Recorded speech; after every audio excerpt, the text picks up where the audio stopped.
Hi, YouTube viewers. We have dealt with some Hi. technical difficulties, and now we are here. For the Twitch viewers, you did not hear all of us using our chaos voice mod shits. No, you don't hear it. You don't hear it. It's not real. Look at me. Look at me. It's not real. Does Cole have a mustache, says Crime. Yes. We've been gone so long that Cole has a fucking mustache. It's not focusing, but it's there. I would like everyone to know that now that Cole doesn't have the power, I do have the power. You have the vine boom? I have something louder than the vine boom. I also have the entirety of the fart on my roommate's door video turned into multiple soundboard clips. I have That reminds me 3 of this iterations of dog barking, and I also have something that's titled in my soundboard as pissing all by yourself. I am going... I would play like the- you guys to please, prepare not now. because I am going to play the first part of Fart on my roommate's door for you all. Oh shit, fart on my roommate's door, ha. That's all. That's the first part. It's not even Is that getting what into we're the gonna good shit. do? Hold on, hold on.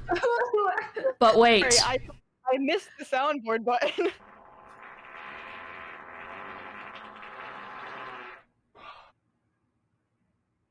Yeah? Did you see? Sigh of relief. Side of the door frame, barely visible on camera.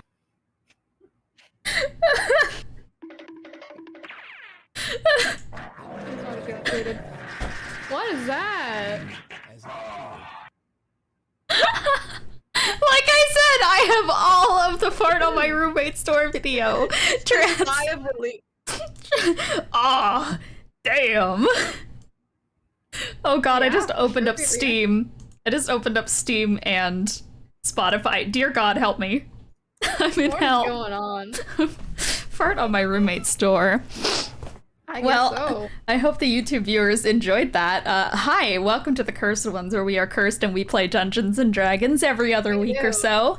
Usually.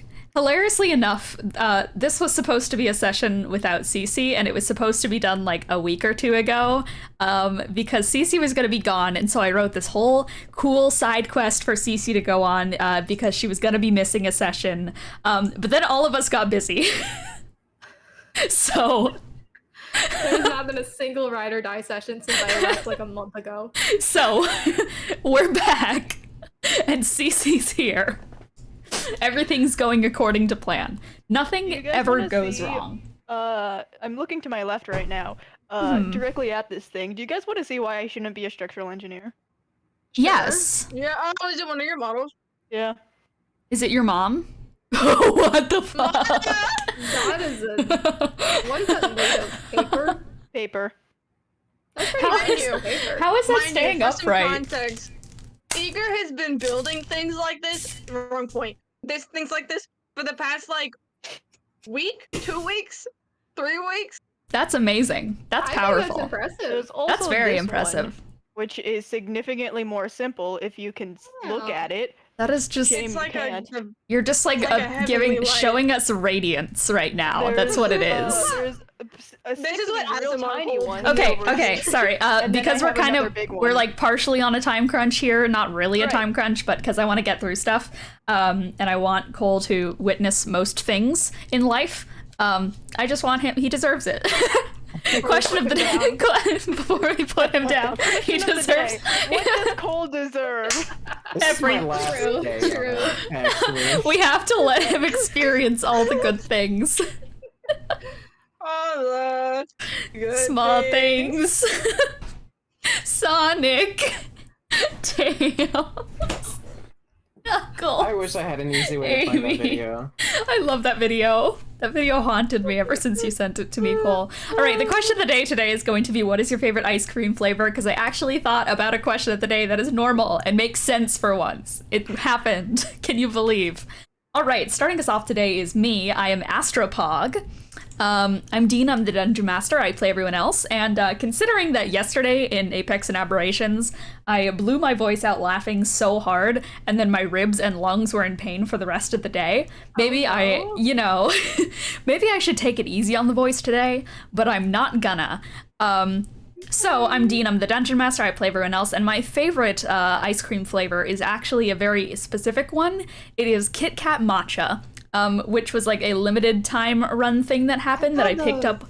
I picked it up like one time, and it fucked severely. I could not get over it. That shit was so delicious, and I've been chasing the high of it ever since.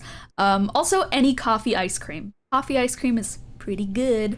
And before we move on to Cole real quick, I do just want to say I recently had an encounter with an elusive person who has never once stepped foot into this campaign, but their legacy has truly lived on. Yes, most of you know her as the William hater, the one that comes into my DMs and despises William with all of her heart. Well, recently I met up with her. She gave me the bones of William. Bitch. So I just... okay. Who's William? The Kiwi bird. Our team's mascot, Kiwi bird. Not right. I need you to hold on. Let me see if I can find this. Wilfred's pet, Kiwi bird, before he tragically passed on. But they took it out of their bag, and I believe what they said is, "I got this bitch for you," and then handed it to me. So Google rejected New Zealand flag.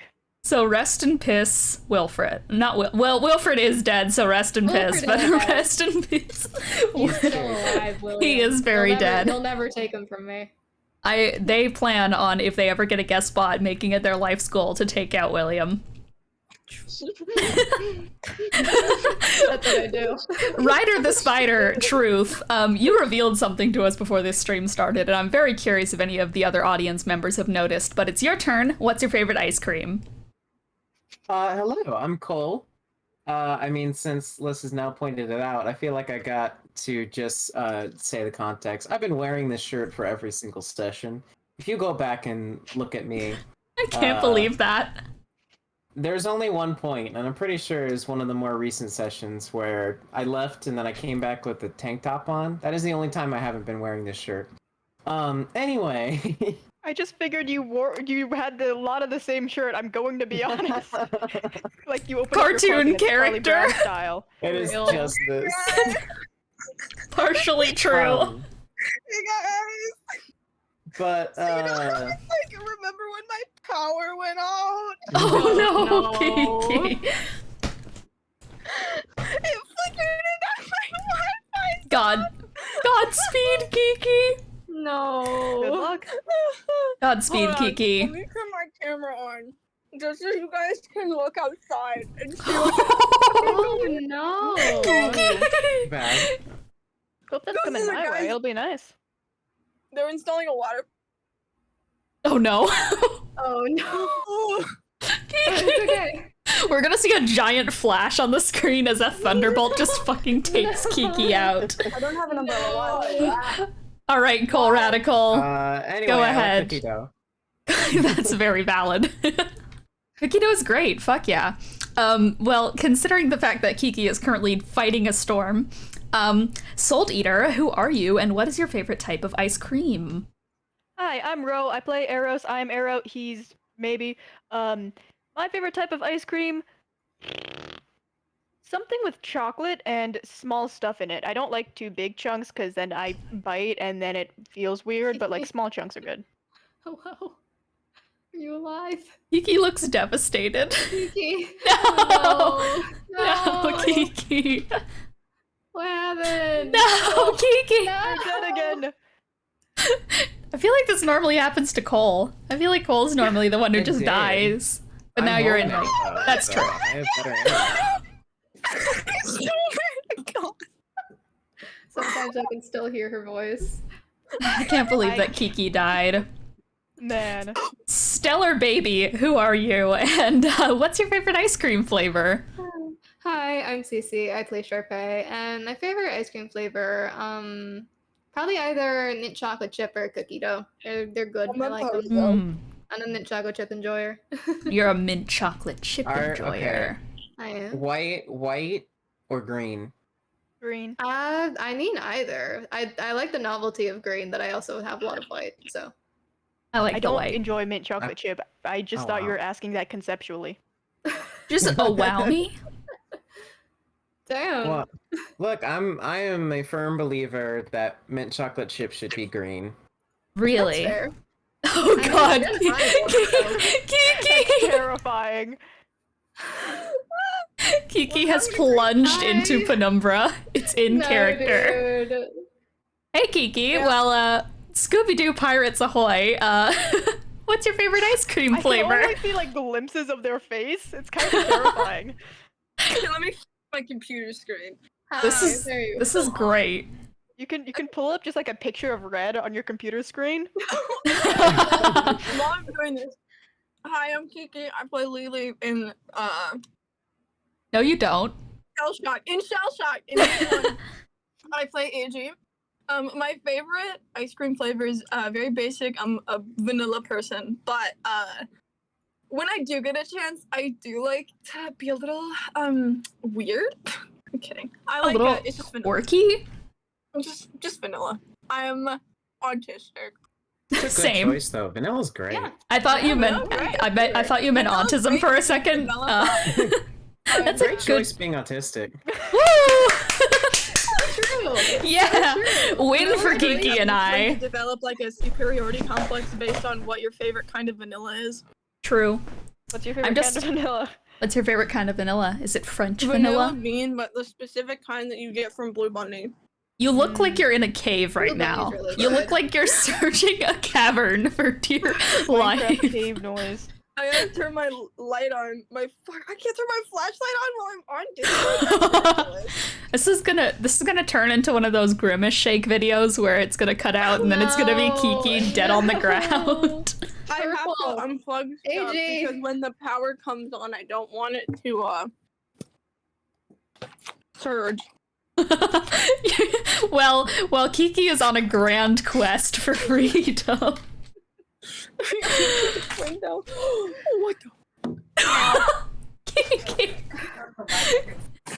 Kiki is actively dying right now. Okay, Kiki. This is so funny. Watch this. Your light turns on. No, it doesn't. The power's on. This would be even more thematic if this was Shell Shock. This would be. So guys, this is a glimpse into what's actually happening over on the Shell Shock side. Literally. This is just Lily. She's swapped realities. She's stuck. No. Wait, Things are going well. I'm gonna sit here so I have lighting. Beautiful. Okay. You're doing great. Outside. All right, let me do a quick session recap while I see how Kiki is traversing. This is hilarious. This is tied with Morg going through an actual like parade mid-session. This is tied with that for funniest D&D like appearance. Hello, Kiki. You're doing Tell me great. what happened. Dear God, what happened? So the party were basically in the Dragon Island, as we're going to be calling it for now, in which they had already met up with Hammond, also known as Bahamut, the giant, like, god, the, what's his whole thing? What's the metal that he is? The Platinum Dragon, Bahamut, who is going by the name of Hammond. However, unfortunately, he was poisoned by Acre Point poison, which is a very strong one that the party has learned can even fell gods and turn them temporarily immortal. So with him out of the picture, it was the party's job to help quell the forces that were currently keeping all of the dragons of the Outlands under wraps, that being the forces of rage and apathy. The party decided to first tackle the vice of anger by heading up to a giant championship gauntlet type area where a bunch of dragons are pit against one another in a fight to the death. The party joined in, hopefully trying to find a way to stop the fighting from happening. But considering the rage was boiling through the room itself, it started to impact some of the party members, including Eros, Sharpay, and Aji. During the fight, many things happened, probably most important of which being Aji turns out has a curse that turns them into a great purple dragon when too much stress has accumulated. And during the course of such an intense fight, that did happen to come out. So, between bickering with one another, fighting these giant dragons that were being fueled by pure rage, and everything in between, it was a pretty brutal and devastating fight on both sides. But thankfully, through the combined efforts of Sharpay and Ryder, they started heading towards the actual cause, that being the pastor, a dead corpse of a cow that seemed to have strange control over this whole arena. So, thanks to some ingenuity of just chucking dragons at the cow and then also shooting it, the party managed to dislodge the beast, and thankfully managed to quell the anger that had been taking over the dragons. Unfortunately, things did not end there, as in a last-ditch effort of fury, this mist went out through the room and happened to infect the mind of Ryder, who had not once been affected by the anger during this encounter. However, his little buddy Walter did at one point, and he did kind of get dropped to zero by Walter, which was really funny. Kiki is fighting bees over there or some shit. No, it's because I keep getting texts from my workplace because I work at a pool, and they're like, "This pool is closed," and I'm like, "Yeah, no shit." Yeah, I wonder why. So, from there, the smoke, unfortunately, came to affect Ryder in a very interesting way, that being, he just kind of went apeshit, and pretty much almost TPK'd the entire party. He was given 2 rounds of initiative to go absolutely off the shits, and he definitely did. But thanks to some quick thinking... too much power. You were. But thanks to the quick thinking of the party, they managed to at least get Ryder low enough that when he went out all out, it took him out as well. And then all of the party were down. And in this tense moment, that fog kind of overtook everyone, and they found themselves in a strange kind of dreamlike realm, this hayfield in the distance. All of them had small little encounters with people that they hated, per se, and had interesting conversations I think are best illuminated by watching the actual episode, but it was some cool stuff. It was some cool, thought-provoking characterization. However, Sharpay had a little bit of a different run-in with the pastor, and instead had a more closer run-in with Penumbra, also known as her actual name, the Plague, who decided to say, "Hey Sharpay, come with me to my getaway island, let's have fun, and, help you with some self-discovery." And so, by the time that Praveen helped get everyone up, and everyone, got on up and was healed, thankfully everyone survived their encounter. Everyone was kind of exhausted and starting to get a little bit woozy and perhaps even a little bit apathetic to the situation. But Sharpay, she was like, "Hey guys, so I'm gonna head out," and everyone's like, "Okay." And that's pretty much where we ended the session. Everyone dragging themselves back over to Hammond in the cave, and nightfall setting in.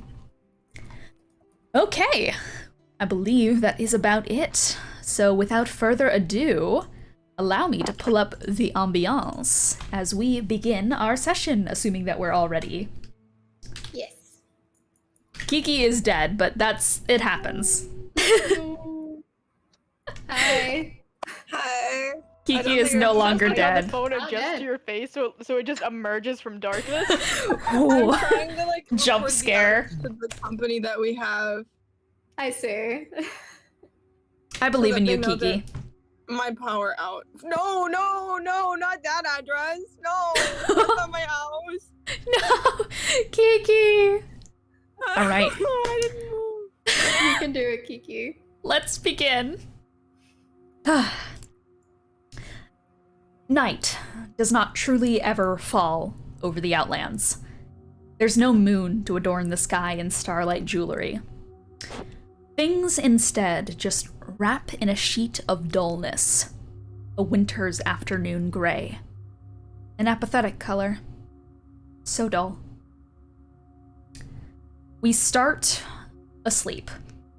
Moments after Sharpay's sudden departure, the sweat of battle quickly replaced with the stagnant chill of slumber.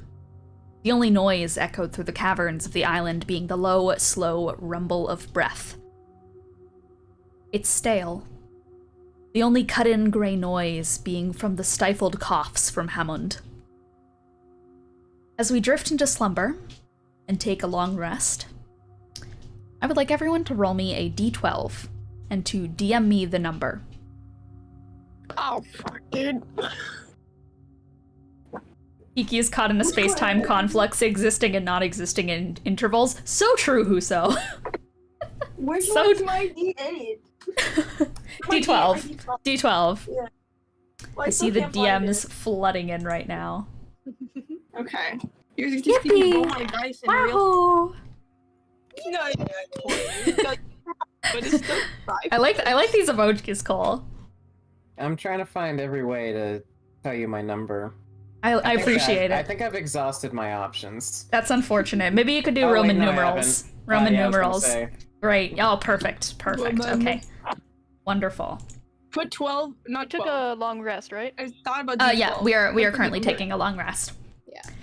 Let me do that as well. Oh, right, our garage door's on a battery. God, I heard the garage door going up, and I'm like, oh, who's Someone's doing coming in. that? Someone's coming in. It's the man putting in the water filter. Oh, that makes more sense. Yeah. All right. He's So entering the house. I've gotten everyone's numbers, I believe. Yeah. Ahaha. Ryder. Uh-huh. Lucky number. Oh, hey, we just got a raid. Red Samurai. Hi, thanks for the raid. That is our... The Legion has arrived for watch. Hello, Raiders. Hope you guys are doing well. We are in the middle of a D&D session here. Hello, Legion. Hope you guys settle in. We are Cursed Ones. We play Dungeons and Dragons every other week. Hope you guys had a good stream. Currently, the party are in a island full of dragons, and they're going to try and save these dragons from a plague of apathy that has been washed over them. But you've joined us right as we enter a very mysterious long rest, and I'm about to do some funny stuff with our good old boy Ryder over here. So welcome I in. was gonna say, Hope you does guys lucky have number a. mean I'm actually lucky, or does it mean you're gonna get to have fun?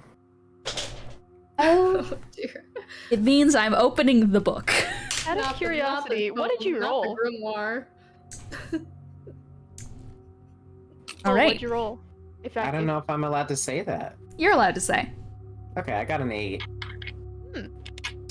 Ooh. I know it's a funny number in this campaign that I don't I know. mean, if 8 that's is the actually my actual- lucky number. Not today. I got it No. from playing the game of life. Wow. So true. Yeah. It's perfectly symmetrical. Just in at finished least our 4 stream for a ways. One Piece D&D campaign. Ooh, we have a One Piece enjoyer over here. We have Kiki. Unfortunately, yeah, so I'm currently in the eye of the storm, so I can't really answer any inquiries right now.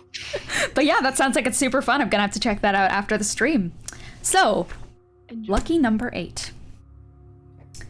We are going to enter a dream.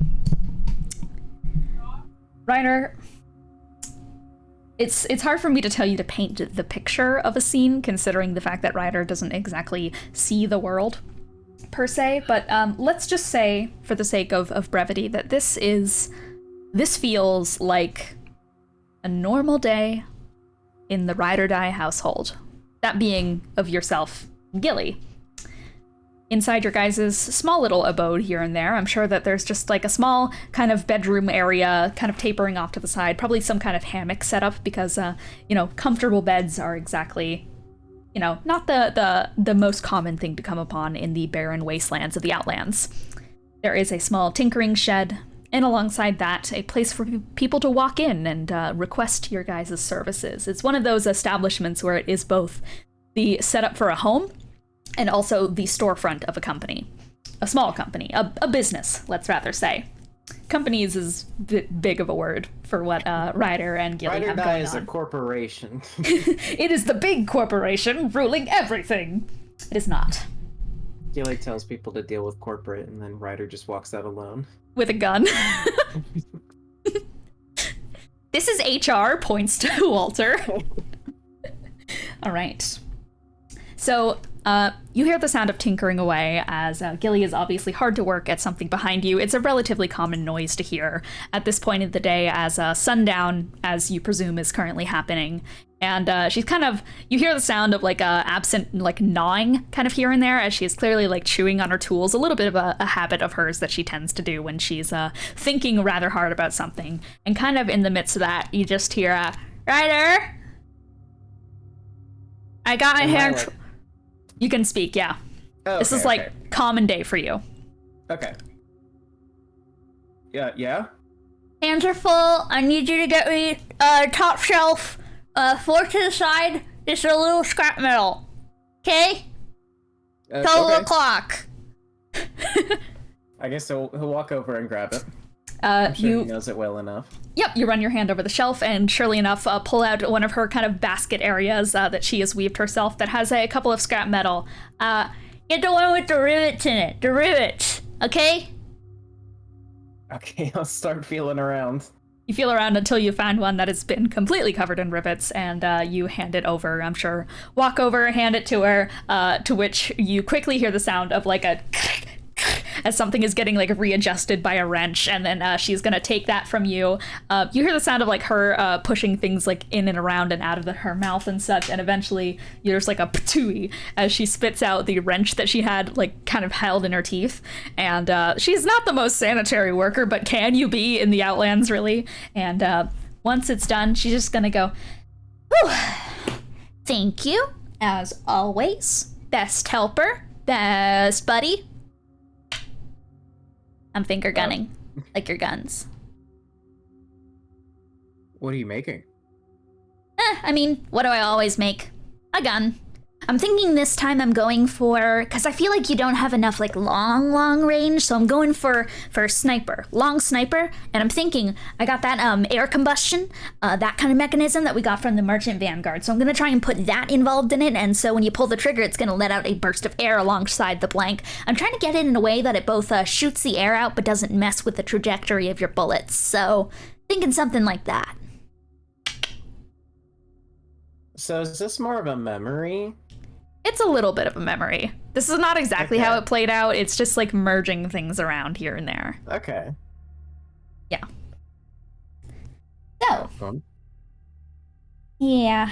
Only problem is I'm at the point where, you know, you get so far and then you kind of realize that you're missing something, just the one thing that you need. So, I'm gonna go try and intercept the Merchant Vanguard.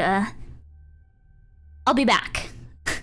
She, like, plops down from her desk and is going to start heading over to the front door. That's kind of like a saloon door. I'm imagining it like pushes open.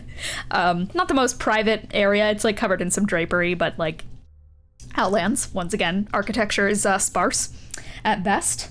And so she's going to turn around. I'm going to try and get a couple pieces of scrap metal. I'm taking Walter. And Walter is just going to go like, and you feel him poof off of your shoulder and seemingly poof onto hers as Walter is very excited to go for a walk. She just starts backing out the front door. You hear it kind of slamming open, and she'll just go, I'll be back by the time the death wardens lie down. And if not, I'm dead. You know, at this point I might be, you know, while you're all off saving dragons too apathetic to ever help you. So, bye! And she just skips off. Stay safe. You don't hear her call back. It's just hollowness in your little hut. She's gone. That just leaves you alone.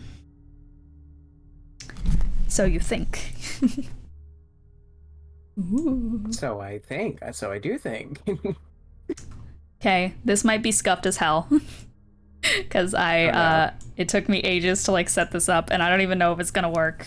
Oh no, it's freezing. Hold on. What has happened to Kiki, by the way? Oh god, Kiki. Kiki's been fucking raptured. What the fuck? It looks like those like weirdly saturated photos you see of like someone who's died 19 years ago. No, Kiki. Maybe it'll fix the problem. Okay. Oh god, it's like It's just me and the entrance to heaven. and the entity. Sorry, I have to make sure that this one thing is working. It's being a little bit strange here. Trust me, it's gonna be worth it. My phone hotspot to my laptop, and my phone is also charging off my laptop. So we're gonna see how long this lasts. Oh my god. I believe. Okay. I am playing D&D today. Come hell or high water, I am. Apparently, You are in hell. Jesus Christ, you are in hell. I am in hell. Um. You see that? That's the door. Use Okay. it. Okay, it's working, and I hope it's gonna. Oh no, where'd it go? Why is it not working? Sorry, this is of course the time that I'm gonna get technical difficulties. You're good. I believe. Believe in me, please. I'm Believe in me, gamers. This took so long to set up. Trust me, it's all gonna be worth it. Yes. Gonna be worth it. Okay. If it'll work. Okay. Oh, it only works when I have Task Manager pulled up. Okay. Okay. It's weird. Weird. Very weird. You're gonna have to let me know if this works, because I'm just gonna Okay. jump right into speaking as it, and I'm gonna hope it works. I'm almost certain that I have voice mod on for Discord and the stream, so here's hoping it doesn't sound like shit. Took me forever to set this shit up, so let's go. My, how humble. Home for two? Yes, yes, the little girl. Younger sister type. I had a sister once. Best to keep them close, lest you lose them to the whims of corruption. Ryder Fairwhistle. My, you've made quite the star, boy. You got your investors shaken down there. Protect an eye for how long and toss it to the winds?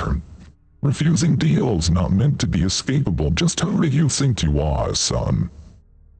A fancy renegade? A revolutionist? Ah, hell. Why even ask? You got quite the reputation, boy. The things they call you. Creator of the Outlands, son of Praveen Fairwhistle, controller of dead zones and father of their spawn, killer of some old-time legend, spawn of Pandora. Your reputation precedes you, doesn't it? So which one should I call you?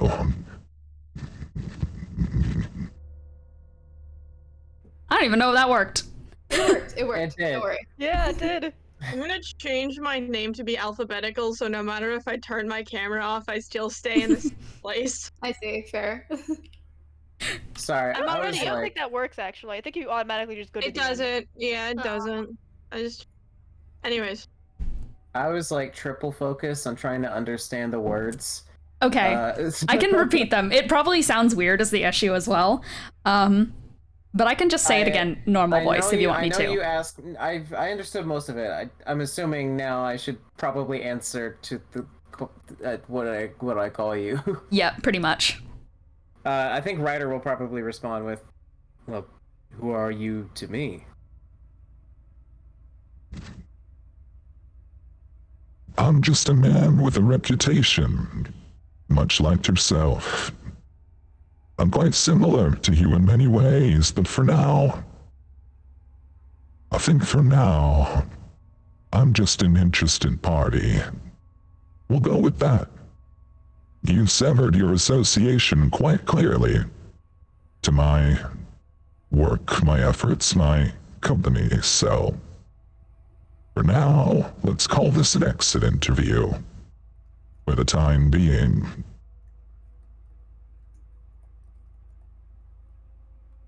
And I guess I'm just Ryder.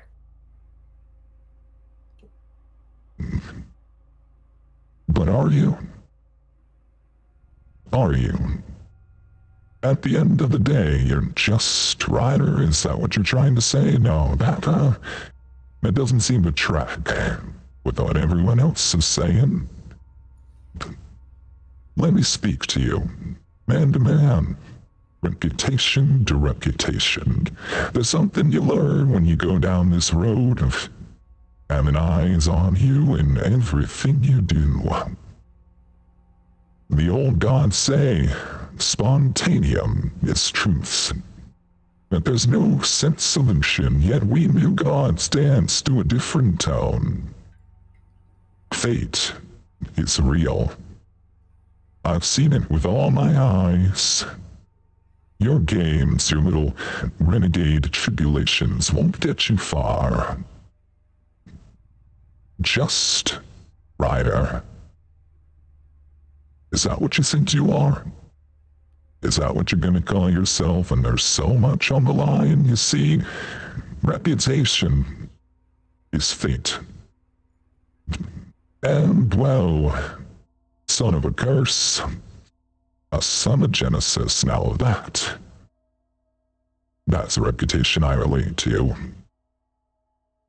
So as an interested third party, as someone curious for what you think your next escapades are gonna be, let me give you a word from the wise. By the time a bullet fires, fate has already determined where it's gonna land. And you're soon gonna realize you don't choose your fate, boy. Your place in this game is solidified. Consider this a mercy, so you can adjust your expectations. You've been decided for, so start playing along by choice, or it'll be chosen for you.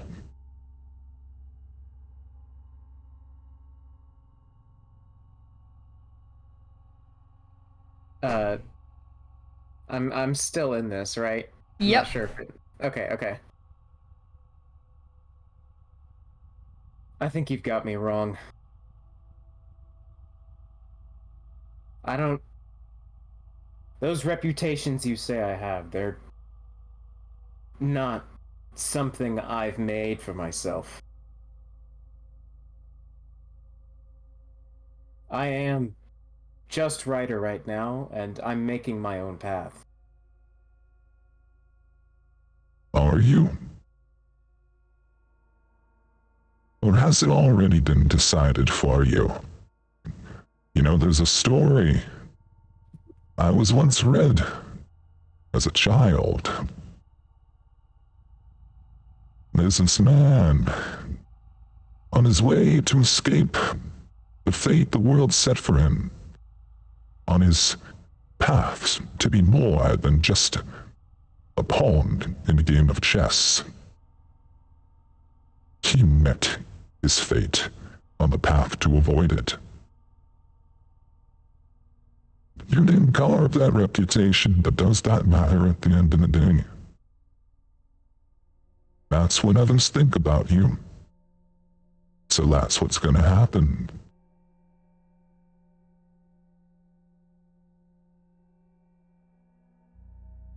Why do you think I care what everyone else thinks about me? I don't think you do. I'm not saying you do. In fact, I see the opposite. You don't care a bit, do you? I'm just saying. As someone who's been in your shoes, big reputation not put on you by yourself, but gifted by the world. You might not care, but when the chips are down at the table, you're gonna hope that you're ready to accept the fact that some things are just gonna go the way the world planned it to go. That's what I'm doing here. Consider it a warning. You don't care now. But when the gun's been cocked and loaded in your hand and you're staring down someone you can't even see, that's when fate comes into play. You'll see in time. I'm just warning you. A fellow soul on this road, you're gonna want to start getting with the program quite soon, little renegade.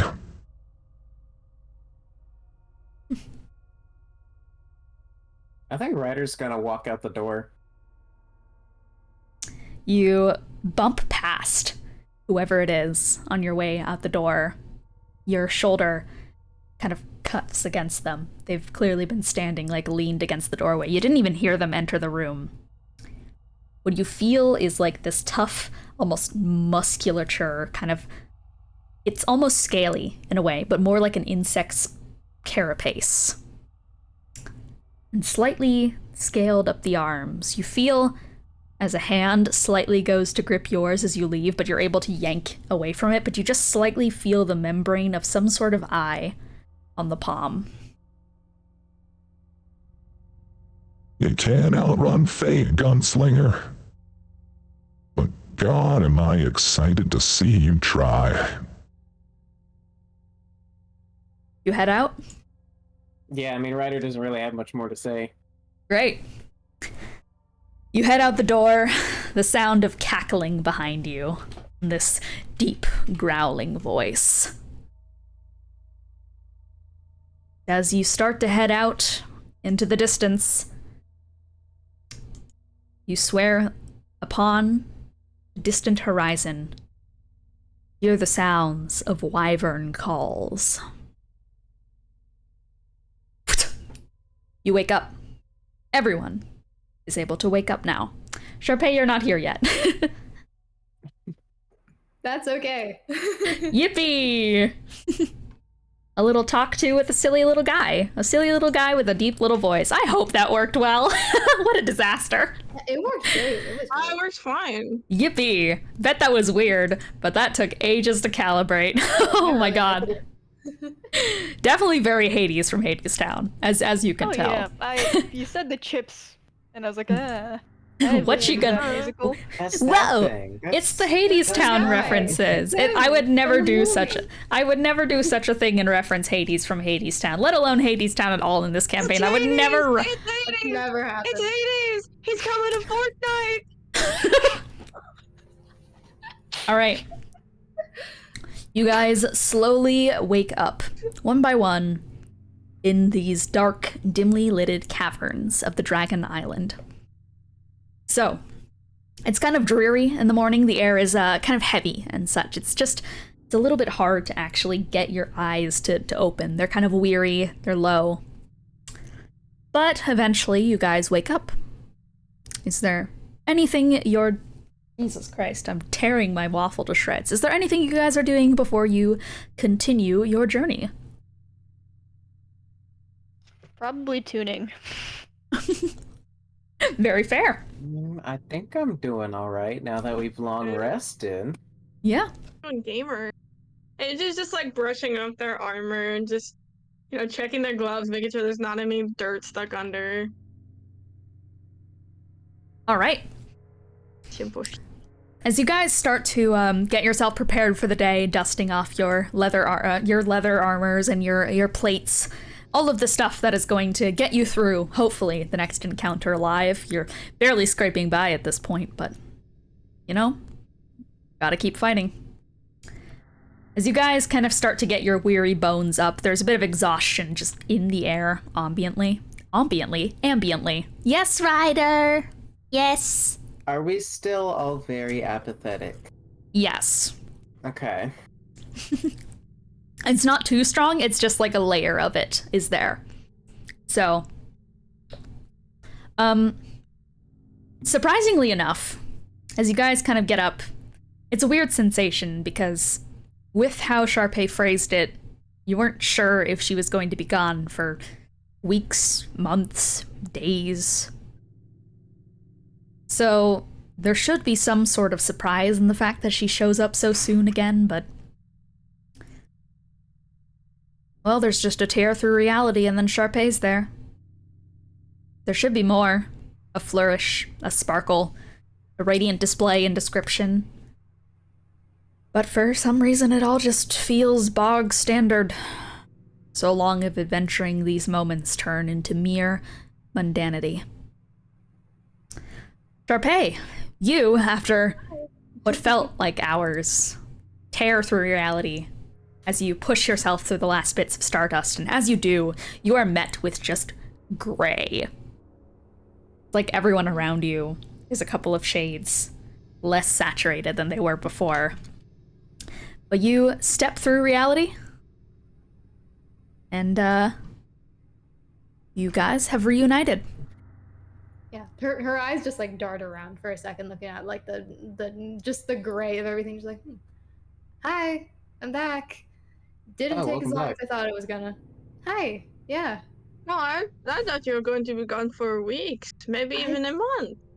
It turns out, I thought it was gonna take longer. That like I kind of had all the time I needed, so it felt longer for me. But yeah, it's fine. I'm back. Oh, it was like a pocket in time or something. I get it now. Yeah. Hey, you doing all right? You get Oh yeah. hurt anywhere or? No, I'm doing great. Honestly, it was nice. Went to Alright. the astral plane. It was pretty cool. I You wanna died? at some point. Yeah. No, I didn't die. No, I just went there for fun. Okay, for fun is good. Yeah, I got she like gestures to like the tattoo on her stomach, like I got this back. I used to have it and then it kind of fell off. So I got it back. That was cool. I don't think tattoos are supposed to fall off. Yeah, You not talk to usually. the artist. It was metaphorical, but like it fell off. So it's nice to have it back. Man, Yeah. I don't need to explain the whole thing. You guys are all okay? How'd you sleep? slap. That's I guess that's all Fine. you can ask. There. Fine enough, I guess. I'm like, is there anything of note about overnight? About any cricks in no. the neck, so to speak? Because we slept on the floor. Oh yeah, no, there's absolutely like cricks in the neck, and there's like some general soreness. I'm not talking about the other thing. I'm talking about the fact that we slept on the ground. Oh yeah. No, there's like general like kind of stiffness in your guys' joints and stuff from sleeping on like pure straight up rock. I mean, you guys have bedrolls, so I'm imagining that you unfurled them, but still, it's a bedroll over just stone, so it's not exactly the most comfortable. So as you guys like kind of get up, there's stretch and like you hear his spine pop a couple oh times. yeah, there's just like a Oh. and it's just awful. It kind of just like you all hear it. Better now. Not healthy. Supposed to do that. I cracked my knuckles, and stream could hear that. You guys couldn't. So enjoy the free popping noises, stream. Wonderful. Hammond, laying against the wall, is just going to hope you all rested well. I suppose you know what is to come next, assuming you continue on the path of aiding in the dragons. As I warned you before, apathy is strong. It will be stronger now that there is no anger to counteract it. I can only wish that you tread safely in your upcoming movements. He gives like a bit of a frown as he does kind of see that like general like wave of just like over all of you guys. But there's not much he can do from his current state. Sharpay just kind of gives him a thumbs up, just like, we'll do our best. I don't like this whole how this feels. I mean, you guys, I thought you guys were gone back there. Wait, who's speaking? Praveen, she's Okay, here. I forgot Praveen existed. I'm here. I've been here He gets jump scared by Praveen. We didn't like, almost I die. We died. didn't It almost was die. me the whole time. It was me the whole time. I genuinely forgot Praveen existed. She's here. Anyway. Just do me a big favor. Don't do that shit again. Try not to. Do I remember what happened? Yeah, you do. Okay, yeah. I don't, because I wasn't there for that. You died. Basically, Ryder went on a rampage with his shotgun. Oh, for I the most remember part. that. I don't remember like the Sharpay leaving Oh. the wheat field, everything after that, basically. Hmm. Yes, but we survived, so it is okay. Is it? Perfectly fine. All right. Yeah, I sure. didn't No, it's mean to do that. I should probably clarify. Oh, no, yeah. yeah. totally No, get it. I'm just I'm being No hard feelings. yeah. No hard feelings. Just being a bit cranky. I know it's all out of our control, but we are. Oh, no. Good to be cranky, because the next thing is apathy. Cranky is not apathy. True. Yeah, that's true. I just. If there's any way to give a heads up before Giant Dragon happens, they look at Eiji. give It us was the heads giant up. Dragon? Oh, well, what do you mean? Another dragon other than the ones that we saw? The one that you turned into. You know how when we, kind of first came into contact with you, I asked you that one very simple question that is, do you have a curse that turns you into a giant beast? And you said no? I don't have a curse that turns me into a giant beast. My curse just makes it so that I go, like, into another place for a little bit.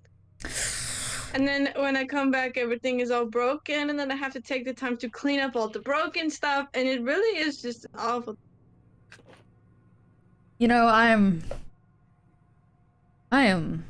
I think there's a simpler solution. Simpler explanation, I should say. All that. Yeah.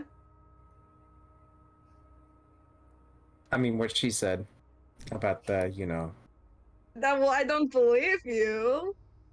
I don't turn into a dragon.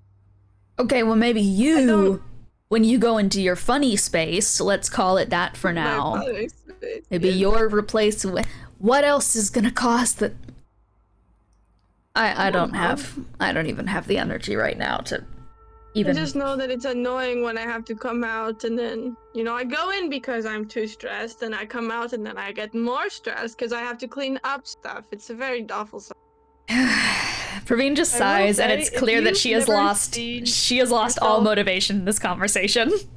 I will say, if you've never seen yourself when you're in, your funny space, and we have, not a lot of Are you grounds seriously to not believe us. I mean, are you trying to do the thing where it's like, oh, I've never seen them in the same room together? I've heard that used in some novels before.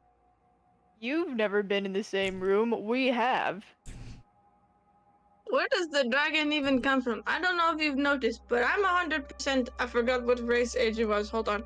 Half elf. I'm 100% half elf. I'm 50% human. I'm 50% elf. No percentage of dragon there. Sharpay just kind of like leans back This on her curse- heels a little bit and Ugh. just stares at the egg in AG's backpack. You know what? Praveen just Never goes, mind, can't never you. Didn't you tell us you can literally grow dragon wings? Yes. What part of that is 0% dragon? Where does that It's lie in the sorcerer. 50? That sounds like 25% dragon to me. That at the very least, yeah.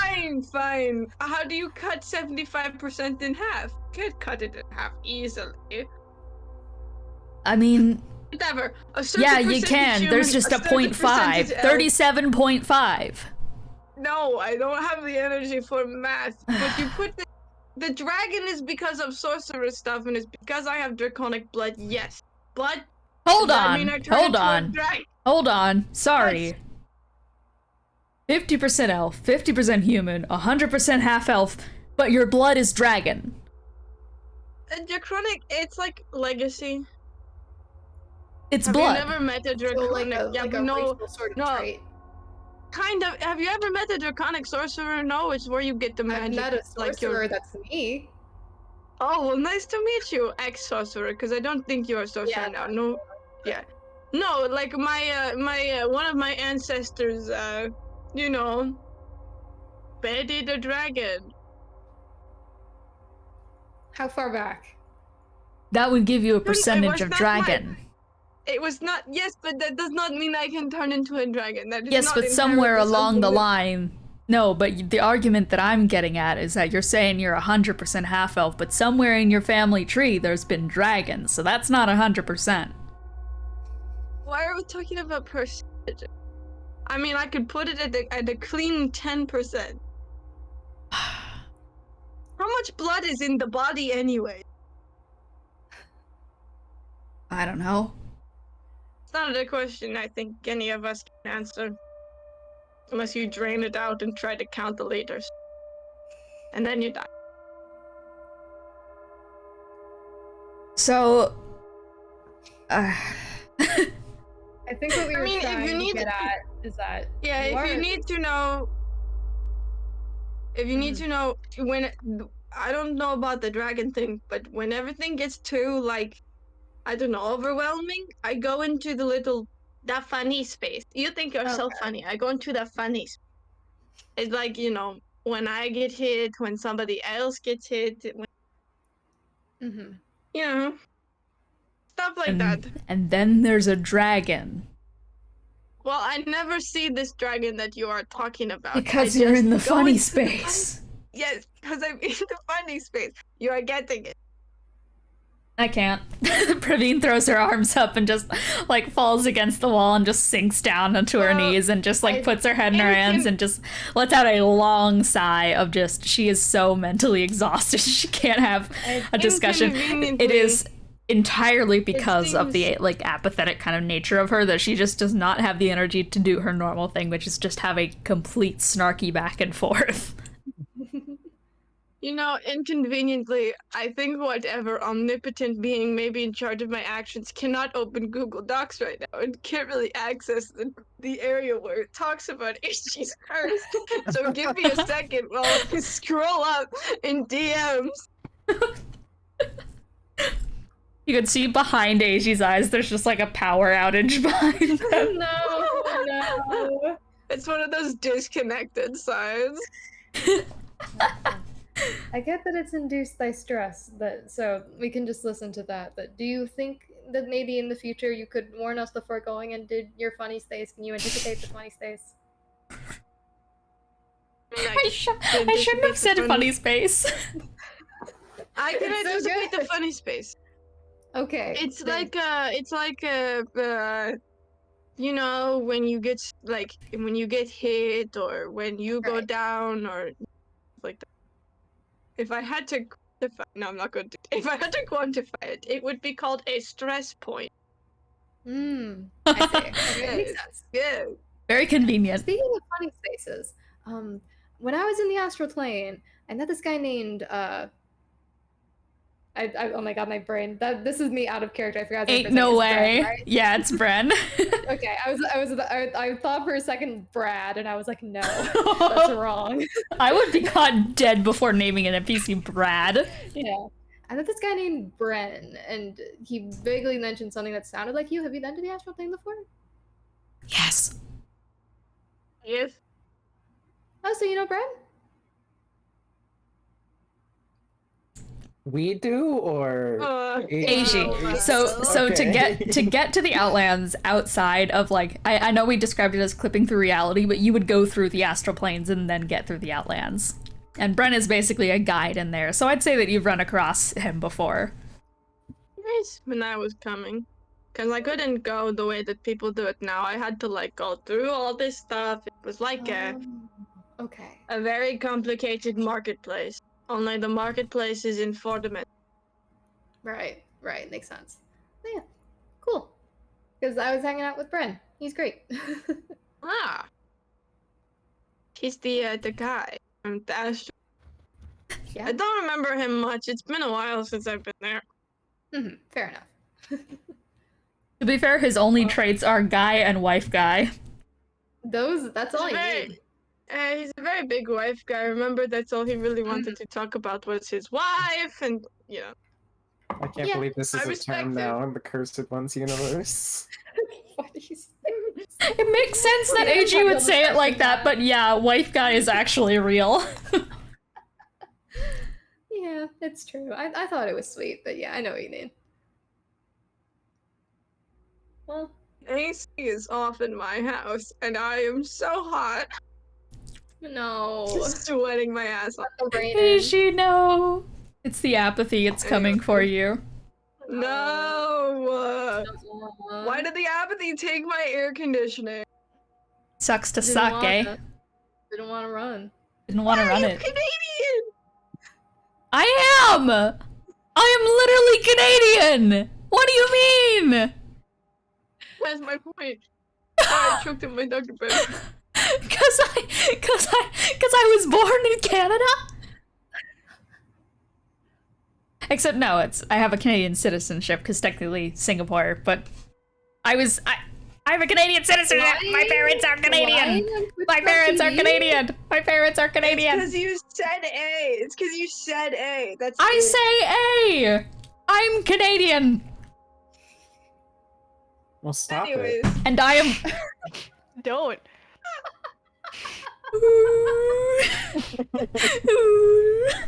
You've lost your privileges to that letter of the alphabet. No I'm more. Canadian and I'm proud. Woo, Canada! Oh, Canada, our home and native land, true patriot love. In all our sons I come get the in. feeling that someone is singing a With national glowing anthem in a hearts different we universe. see the rise, guys, I was suddenly the reminded that I true have to north leave in like strong 15 and... minutes. Okay, Oh, fuck, no. sorry. God, I'm sorry, I got so off track there. I just got... Yeah, me being here is kind of a recipe for sidetrack. Anyway. Alright, back to D&D. I'm Apathy. We Rah. should probably start going before it gets. Yeah. I think you Real guys know bad. the way better than I do. Ah. it's just in the opposite direction. Yeah, it's just the other tunnel, right? Yep. Are we in the tiny hut right now, or are we just out here? You're out, I believe. Okay. I exit Alright. tunnel. You guys start heading down the tunnel, the dark, cavernous tunnel. As you go down, the walls kind of get a little bit more musty. Things start to smell a little bit more like mold and something kind of old and decrepit. It's if there is just like a smell I've heard of oldness. That is exactly kind of what it feels like. There's that staleness to the air. If you put your hand against the wall, you'll feel that it almost has the texture of oobleck, to which your hand almost sinks in just slightly before it solidifies and pushes it outwards. The smell in the air is that sour type of smell that lives in unwashed bedding, alongside the smell that dogs give when they sleep. It's almost comforting, but one you'd only find comfort in because it gives you the guarantee that something is still in your life. The walls are gray. Everything in this room is grayscale. Down the hall, it's slightly grainy from dust, with just small, bouncing white sparks that fly further down the hall. As you start your way down, there's no light that leads you into the distance. In fact, it kind of progressively gets slightly darker as it goes down the hall, but not enough to fully block the vision of those without dark vision. The further you get, the more you start to hear this deep, guttural breathing sound that gets louder and louder the further you get. And as the tunnel starts to compress down into a squeeze, you have to somehow kind of compress yourself just a little bit, just kind of ducking underneath it. I'm sure Ryder has to kind of get into an awkward position due to the horns, but you have to just slightly duck as you get to the end of the hall, and you start to see the glimmer of scales, about 30 feet off in the distance, blocking the hall. There's this rotund kind of draconic body that is completely pressed within the wall. It is completely blocking the end of the hall. It looks dead, eyes grayed over without a distinct light to them. This dragon in front of you is basically a husk. It's breathing slowly. It's wall-eyed and devastatingly thin, but not thin enough to wiggle itself from the crevice that it's gotten itself into. Its head is on the ground, and it's just breathing slowly as you approach it.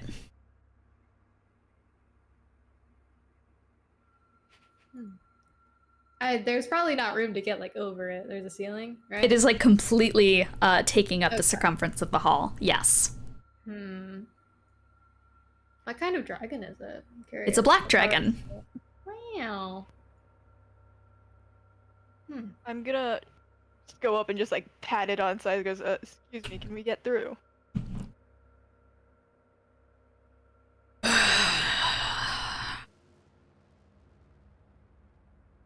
No, I don't think you can.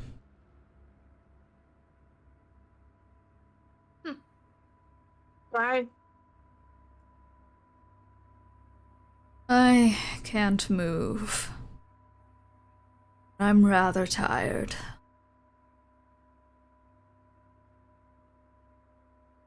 Can we just Well, like push you? It's a lot to push. They kind of like growl, but it's too weak to actually be that of a threat. You're not hurt anywhere, yeah? No, just tired. They're covered in scars that indicate a life long lived, a life long fought for. Across their head is this long, ugly scar. It's infected, dripping with liquid. Dust sticks in its crevices, refusing to scar over. This dragon is just completely spent. It seems like it's not that they even don't want to move, it's that they just can't, but there's no injuries that you can see that would cause such a thing. You can kind of see like Eros in the background like trying to hype himself up. It's not working the best, but it's working a little bit. There's Hello, even James. wiggle room in a blanket. And he goes, is the cut just like on its face? Yep. Okay. Alright.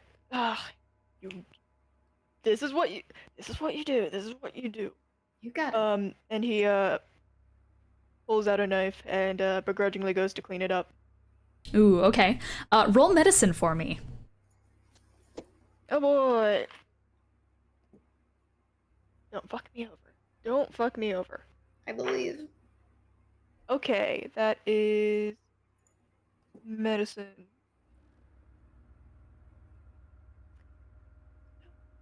That is a 12. Dealing with a gigantic black dragon is not something that any adventurer would just go and do, so it does, in a sense, take hold a on, fair... I add half my proficiency bonus. That's 14. Yeah! Not much, but... We love expertise! Bard moment! So as you kind of head your way up, you do kind of just like tentatively approach and take the side of your knife and start slowly scraping away that kind of gooey exterior that has been laid on the scar. Normally, if you were to do this to any dragon that has any spark of life in it, it would snap at you. It would try and bite. It would let out a breath of noxious gas.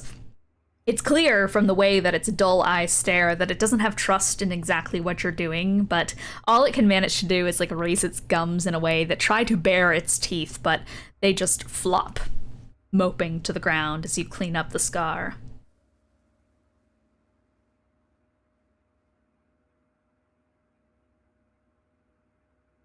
You're not getting thanks. I would do it myself if I could. This means nothing to me. There's just that little bit of pride still in their voice. Yes, dragons are very big on pride. I understand. I worked with dragons, but you do have to give him a little bit of props. You are a very good dragon. Not good. You are a very grand dragon. It takes some courage to come up and, attempt to assist you. Not Especially with the understanding that you are very prideful and accepting help is not something dragons do often. I'm gonna just take like a large cloth and just like kind of like press it over to like kind of mat it so it doesn't get clogged with dust again. They close their eyes and just exhale very slowly, as the sensation does hurt, but it's kind of calming in a way. I don't know what that Eiji and Eros just kind of looks at over and just doesn't seem that grand, and he slides down its head. Don't say that. You don't say that about a dragon. You idiot. I'm gonna roll. Yeah. You hear a growl as the dragon does indeed slightly adjust and shuffle. This is the first time you've seen it attempt to make any move at all, as its head tries to slam forwards, but unfortunately it just gets like a slight inch off the ground and then just... The only thing to break the apathy was Eiji's love for dragons. Hey. I mean, And also calling Eros an idiot. That's also it. They let out this low growl at you as you kind of walk away from it and slide off its face, and you see just a little bit of this kind of acrid acid start to bubble from their lips, but it does slightly drill a little bit into the rock kind of floor surrounding it. I mean, a grand dragon. We fought like a frog a while back. That was, God, it could jump so high. You are asked to It be was, killed and put on a it spit. was able to move so freely, and yeah, what a great dragon that was. Was a great dragon. Chape, your friend is going to be killed. Going to give you a warning. There's more growling starting to rise from it. I would like you to roll persuasion here. This is kind of persuasion. It's anger persuasion. It's taunting. I wish there was a skill for taunting, but there's not. Persuasion? Mm-hmm. Ooh, okay, I have decent persuasion for my non-decent roll. That is 17. Ooh. You, see as one of their claws, which has currently kind of been pressed underneath their belly, is going to drag out just slightly from underneath, and they are going to attempt to reach out and claw at you. But you moved away from them, right? Yeah. Okay, so they currently cannot move in a turn sense, so they cannot get within the close enough distance to actually slash at you guys. So you just see as this claw in front of you just tears down onto the ground and just leaves a little bit more bubbling acid as they are going to draw their claw slowly backwards.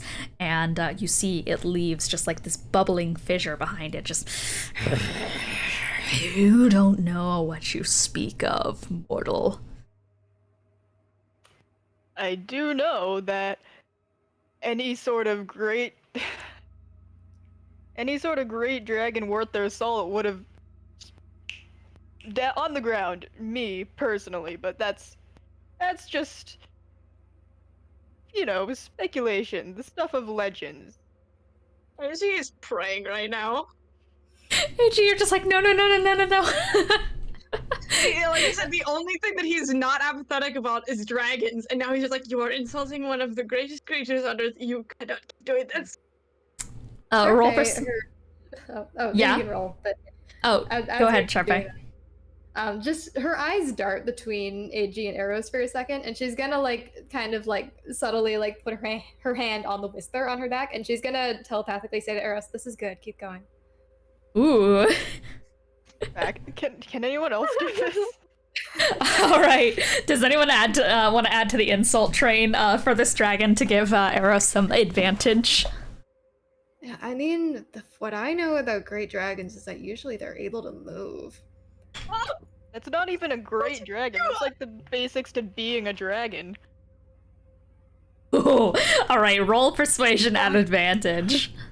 These fools are going to get us all killed. You guys sure you know what you're doing here? I've gotten a 27.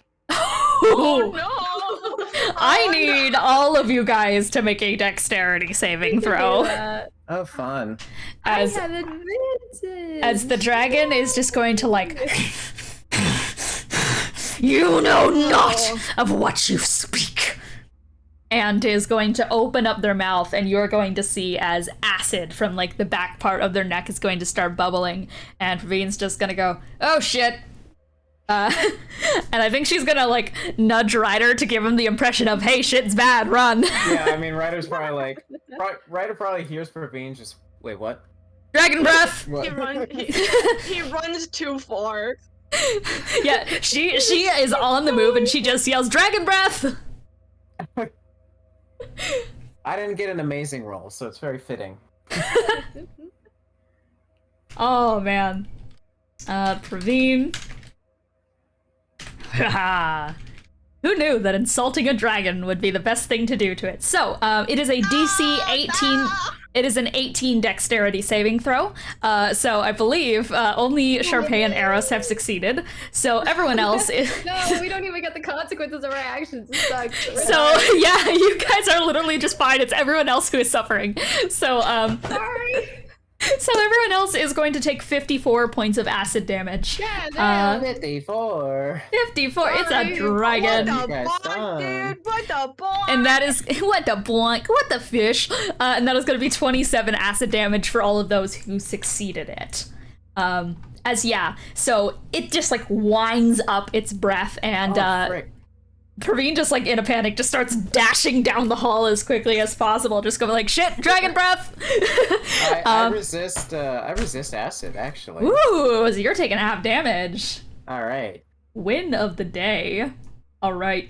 Yeah, as you guys just immediately start running away from this breath, as it starts to charge up, as Eros and Sharpay, you guys just kind of like step to the side as you guys are in a tunnel, so it is a 60-foot line. It is going to just envelop the entire tunnel in acid as it rears back its head. It once again just like snarls at you guys as it just it shoots out this disgusting line of just this dark green acid that is going to coat the walls in color. The grayscale just gets stained by this kind of putrid olive green as it is just going to wash over top of all of you guys. It leaves this deep stinging sensation, begins to boil and bubble at your skin. Those of you who managed to like quickly kind of duck behind a nearby rock, you see as the rock itself just melts in front of you and is still going to give that excess splash towards your head. All of you take a major chunk of damage here as the acid is just going to flush through the hallway. But as it ends, and you guys are all still standing,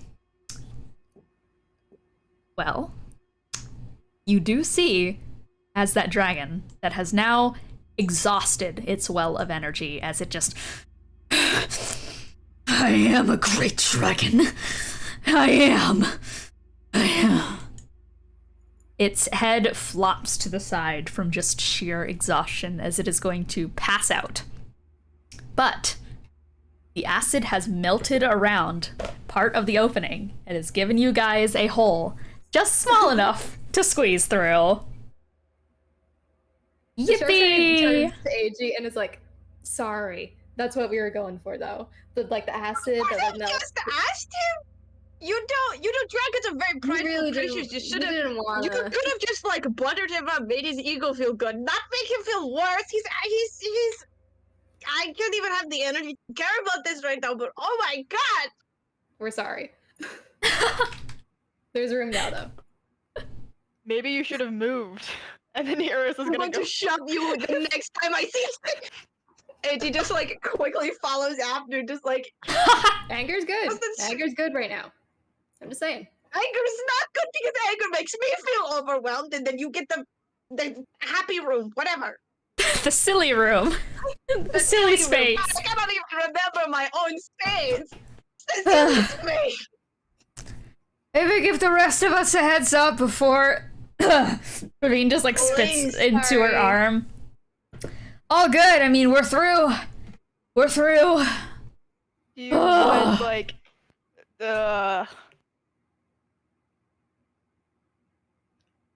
What? Yeah.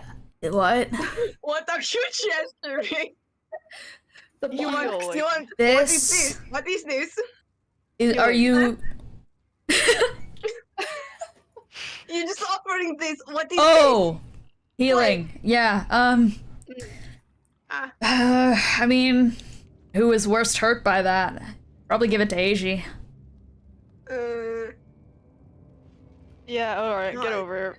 AG deserves It's almost it. like- We're sorry. And just like grumpily walks over, just like, well, some people just sort of warned me about the problem, but I guess not.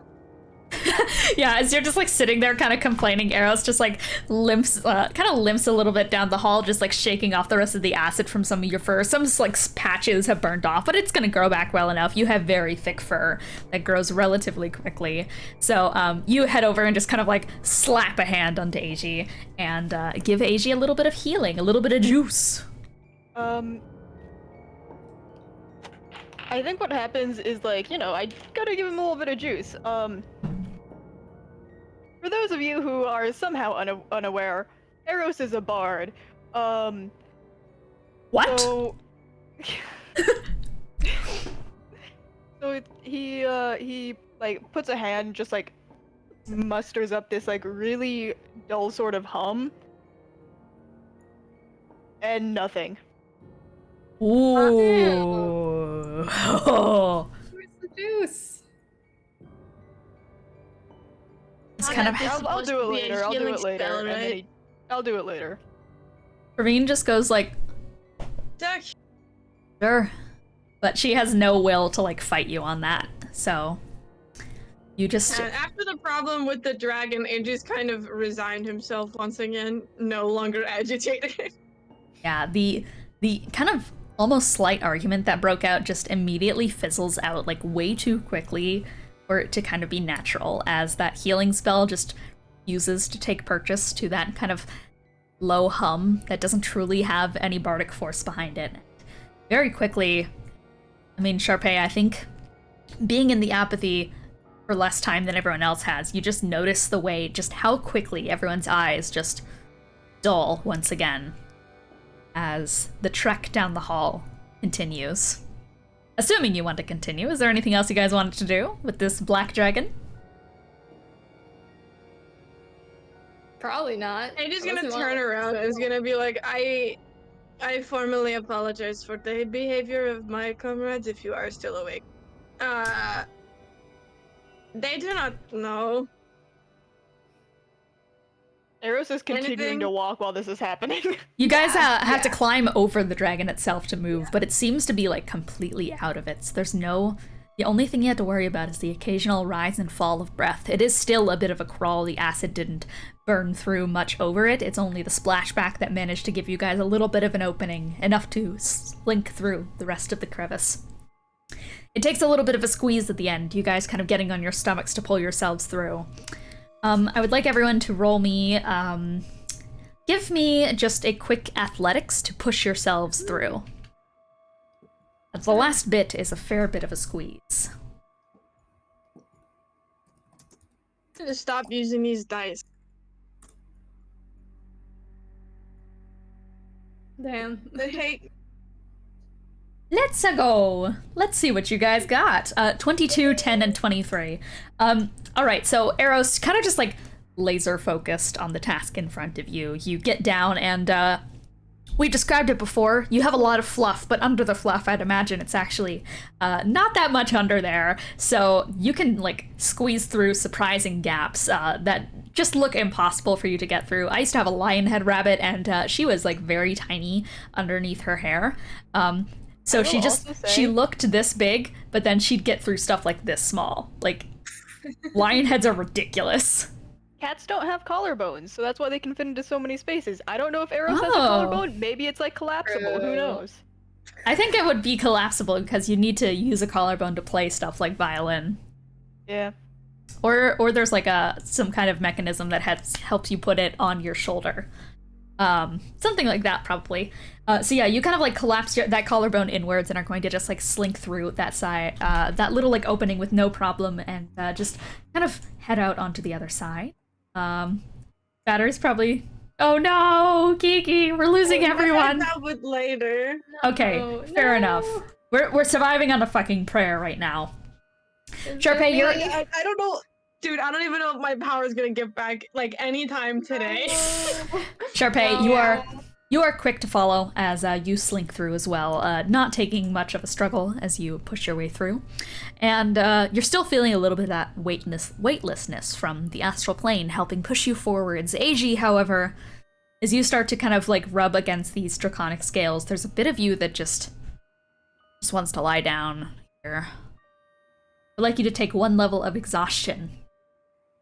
You pull yourself through, but as you do, Eiji's eyes just kind of have even more dullness. They squeeze through the last bit, the stretch. But you make it to the other side of the cavern, and that is going to lead us to this next room that stretches out in front of you all. Behind the black dragon is the pit. The floor first looks like textured rock, but there's the slightest beat of movement to it. Every so often, a rate of breath the same as a sleeping giant, slow in, slow out. It's this large cylindrical pit. Tar slathers the walls. There's hardly any light down here. When you look up, it's just fog. It flashes every moment or so like a thundering storm cloud. But the pit has no response. It just breathes in, out, in, out. Besides the pit, there are small raised platforms of black stone brick with cubes sat upon pedestals, grand and imposing, made of the same brick behind them.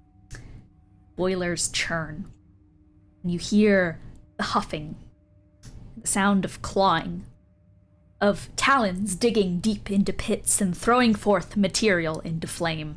Puffs of heavy, flaming breaths pump into charcoal. Dragons are wrapped around all of these pedestals, stained in soot. Digits plunge into the flames of all of these forges to make bricks. They pull out with their aching arms and turn their creaking backs to these stone brick statues. And they seem to endlessly place bricks into their blocks. One of these dragons is Firecracker. Hey, In this endless rhythm of grabbing, forging, placing. 1, 2, 3. 1, 2, 3. It's an endless rhythm. It moves at the same pattern as the breathing of the pit in the middle of the room. That is what stretches out in front of you all. You guys didn't get to hear it, but oh my god, that lined up so well with the ambiance. Oh, that was so cool. Back for a second, she spots Firecracker and she's just like really excited for a second, then she just like calms herself down because she thought he was fucking dead. So she feels a lot better about this, knowing that she didn't murder him. Anyway, she looks around a little bit. Is the statue of anything, or is it just a statue? There are 4 statues on 4 pedestals, and all of the statues are just cubes. Mm-hmm. Blank, perfect cubes. There is no engraving, there is nothing. Interesting. Yeah. And the Intrepid probably glances at AG again, and where is the pit? Is it in front of us? Pit is in the middle of the room. So you guys are like in an entrance leading into the room, this kind of like hole that drops into this large pit, covered in tar. So basically tar surrounds the outsides. Then it all drains into the middle where there's this giant breathing tar covered pit. And then off to the sides from it are these 4 platforms on each side of the circular room that have both these furnaces in them that dragons are operating, and statues which they are pulling bricks from the furnace in and adding to these cubes.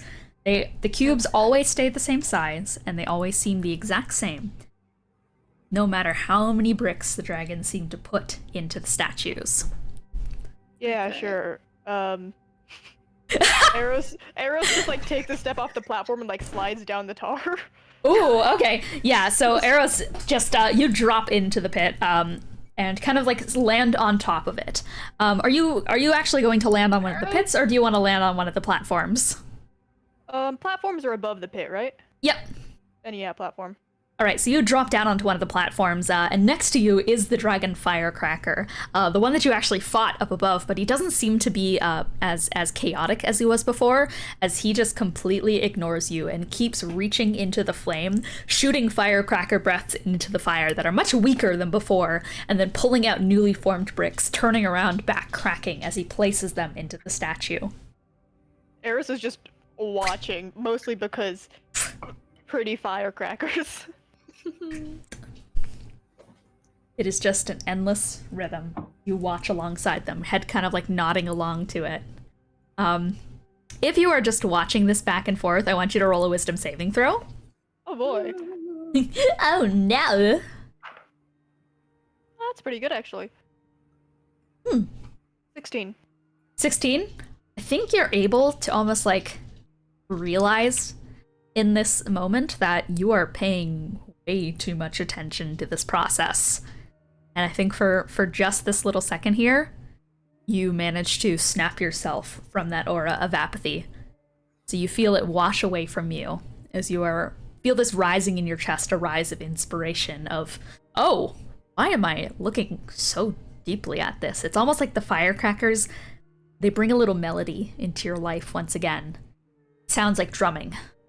And you pick that up, you take it, you burn it into inspiration in your chest, and you're able to just, oh. You kind of snap back to Eros. Oh. All right. Oh, okay. You okay? You swallow some tar? It What? seems awfully chipper. What? Did it do something What? to you or something? No, I'm great. I've never been. Oh my god. Oh. Yeah, she peeks her head over like the platform. She's like, okay, I thought maybe you like tripped and got like a mouthful of tar. Glad you're okay. Oh. There's a little bit on your tongue. It tastes like really bad and bitter. He spits it. Little black globule onto the ground next to Firecracker. I'm gonna cast a cantrip resistance on myself. Ooh, very good thing to do. Yeah, you pat yourself up and down, and you are going to cast resistance. As you're able to come to your senses, you quickly see a surging of energy up you, and what are you giving yourself resistance to? The spell is just like, once before the spell ends, a target can roll a d4 and add the number rolled to one saving throw of its choice. Very good thing to cast, then. Alright, so you are now in the pit. If you want to investigate anything, or you are now like in the tar-covered area. You can investigate the process that the dragons are doing. You can do whatever you want. It's an open world sandbox game. Have fun in the pit. Holy shit, there's Minecraft! You can make decisions. Oh my god, it's Minecraft. Do I just roll like investigation? Yeah, sure. What do you want to investigate for here? Just. Well, let's start with perception. Okay. Perception to get a general taste of the area. Roll perception for me. That's a nat 1. No! You No! really have tar in my eyes. Yeah, no, you turn around and from the ceiling, this like globule of tar seems to fall from the fog clouds itself. And just, I don't know if you guys have seen that one TikTok of the guy trying to fill a hole in his ceiling with like plaster, and it just plats on his face. But I think Eros, you turn around at just the worst time as a little bit of tar falls from the ceiling, and it just right over your eyes. Oh, buddy. And it's hot too, like it's right over your eyes, and it's like this hot tar as you have to try and rub it off, but unfortunately it's gonna like stretch off your fingers as well. It's really sticky. Yeah, that's a bit of a rough ordeal. Oh, that sucks. Thank you. I wish I had like a shake water or something, but we're in the Outlands. I think water is scarce. I don't know that I can help you right now. I also don't have shake water, but you know. Do you?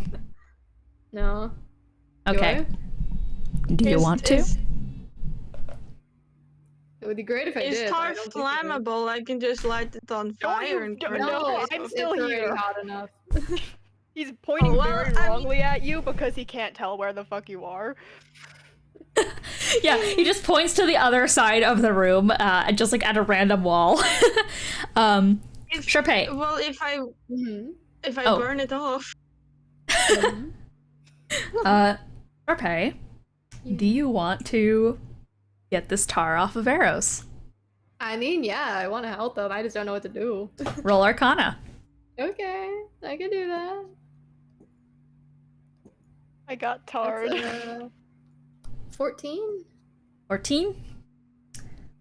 We'll make this a level 1 spell.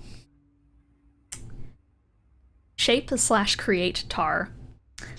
As you are going to, you feel that glow of the tattoo against your side as you will into your palms. This little swirling bit of magic is going to flourish out. And how does this look? It probably is very much like, she used to have the spell Shade Water when she was a sorcerer. And so it probably just like kind of just like with like that instinctive like same motion of her hand, the tar just kind of like glops off of Eros's yeah. face into like an orb like right above him. Very Studio Ghibli, the way that it kind of like jiggles in the air just a little bit and has that kind of like gummy-ish texture. As you just like slowly, as you and Eiji are kind of arguing of whether you should burn it off or not, Eros, you feel it start to stretch off from your face as very cleanly it is going to separate. Like each little bit very delicately plucks off from your furs and leaves your face completely stainless. As you are able to look up and see Sharpay twisting her hand around and just forms the ball. It floats up right above your hand, just kind of goops around there for you to do anything you want with it. Didn't know I could do that. This is new information. Is the tattoo still glowing? Yep. So cool. Dude, that's sick as hell. Thank you. New, and I guess new with this spell, new tar, skill. she'll- What? New tattoo? Yeah, I guess so. And probably since she's not quite sure what to do with it, she'll just like she'll just like hover the tar over to the pit and then just like drop it down. All right, yeah, you absolutely just like take it and you move the little tar blob and it you drop it and it splats into the pit and joins the rest of it. Did not know I had tar powers. That's new. I know tar You liked this dragon, right? Yeah, I did. It's Firecracker. I'm glad I Alright. didn't kill him. Oh dear. She has very pretty breath. Yeah, I'd say thank you. I'm not him, but I think so too. Yeah. At what does the apathy start setting in again, or is it just? It is starting to come back again, just slightly. But right now you're All right. clear. Let's do this fast. Yeah. So What dragon, are we dragon, even dragon, doing? dragon, pit of bricks, tar pit. Yes. Probably Sharpay will really quickly like do. She doesn't really know what she's expecting to see, but she's gonna do a dancing lights and send it down into the pit just to see if she can see what's going on with like the breathing. Great idea. Yeah, so you were just going to cast Dancing Lights and you send it forward and kind of drop it like a little lantern heading into a mine down a pit. And as you do, you start to see the tar illuminating around you. The little edges of it start to glow as you just see dragons all the way down the pit, covered in thick tar. All different colors, all different shapes, all different ages, all different regality. There are gem dragons, there are colorful dragons, there are chromatic dragons, there's metal dragons, all sorts of them. As they all are just in this pile against one another. The last bit, some of them are stuck to the wall and it looks like they're trying to climb out. All of them are alive, kind of just breathing as one, slowly sliding down the tar pit. The bottom, of which the lights snuff out before they can reach the bottom of the tar pit. Hello, How carbonated wide is water. this pit? How wide is this pit? It is Yes. considered gargantuan. So let me see gargantuan in terms of creature sizes. So a gargantuan creature is, I think it's 25 by 25. I believe you are correct. Large is 25 by 25. I think you're correct. Okay. Gargantuan. Grid. Yeah. 16 4x4 or more. Okay. Yeah. So 16 squares, 4x4. So yeah, 20 feet up and down. Okay. 20 feet Sharpay up, does- down. What about radius? Radius is also going to be 30 feet. Cool. So diameter of 60. Sharpay glances between Eros and Eiji again and is like, that's concerning. I mean, they are alive. Yeah. That is. Yeah, that's good. About where are the platforms? Halfway down? The platforms are actually above the pit, so the pit is just entirely beneath you. Okay. All right. I'm gonna. Gotta do this fast. Okay, great. Just gonna give a quick tap feather falling. Ooh, okay. You're gonna feather fall yourself or everyone? Just myself, unless somebody seems interested in joining. All right. Neither's I don't really want to go in there. Sharpay says no to the tar pit. Yeah, you can cast feather falling. Nuh-uh. Great. I'm gonna jump and try to make my way to the middle. I get up, and you just like strum your guitar as you jump forward into the pit. Guitar, what am I saying? I don't know exactly how you cast it. I'm sure you do like a little whistle, actually. How do you cast this? God, what's that song? Oh God. I get up. It's like the, no, it's like the if you let me down, set me down easy. If you're gonna let me down, let me down gently. You're gonna rickroll me. Yeah, alright, so you jump forward with that song playing in the wind. As you do, you take a little strum of your lyre as you pull it out, and then quickly sheath it back as feathers begin to rise up from the puddle of ink beneath you, and start to and start to swirl around you as you make a slow descent down the pit. I was not expecting you to jump in the pit, my friend. Hi, you gave me the perfect radius. I'm gonna go to what I think is the middle. All right, you start floating towards the middle of the pit. I'm gonna channel divinity. Oh! Oh! Please go ahead and tell me what this channel divinity is going to make me do. Roll a wisdom saving throw for every creature within 30 feet of me. That's a lot of creatures! Well, thankfully one of them counts as one, and the other one, well, you know. So, I rolled an 18, so this is wisdom, right? So, yeah, flat 18 for a creature I will not yet say, but for the dragons, that is going to be a 14. Cool. The 14 just... Hold on. Can I add my, resistance? Your D4? Yeah. Do you want to add it to the dragons? Not to the dragons. To you? I'm trying to... Well, like to, because my spell save DC, I believe, is 13. Really? Because it's a cleric thing. Wow. Oh yeah, clerics. I forgot. You know what? I'll allow it. Why not? I want to see what you're doing here. Last time I tried this... Oh, I just fucking shook my die. That is... Okay, that's a 3, so 16, which is higher than 14. 14, so at the very least, the dragons are going to fail. They're now charmed by me. Ha ha! Ooh! And you know what? Roll for initiative! Let's go! Okay. God damn it! Why did you get into initiative? I'm gonna have to go as soon as my laptop dies. No. I'm so Foolish sorry! I can't find my D20.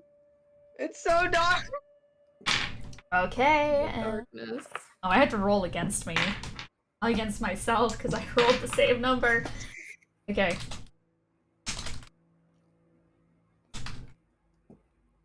I hope Okay. Ryder comes back. It would be great to have his ranged alternatives at this moment for the pit.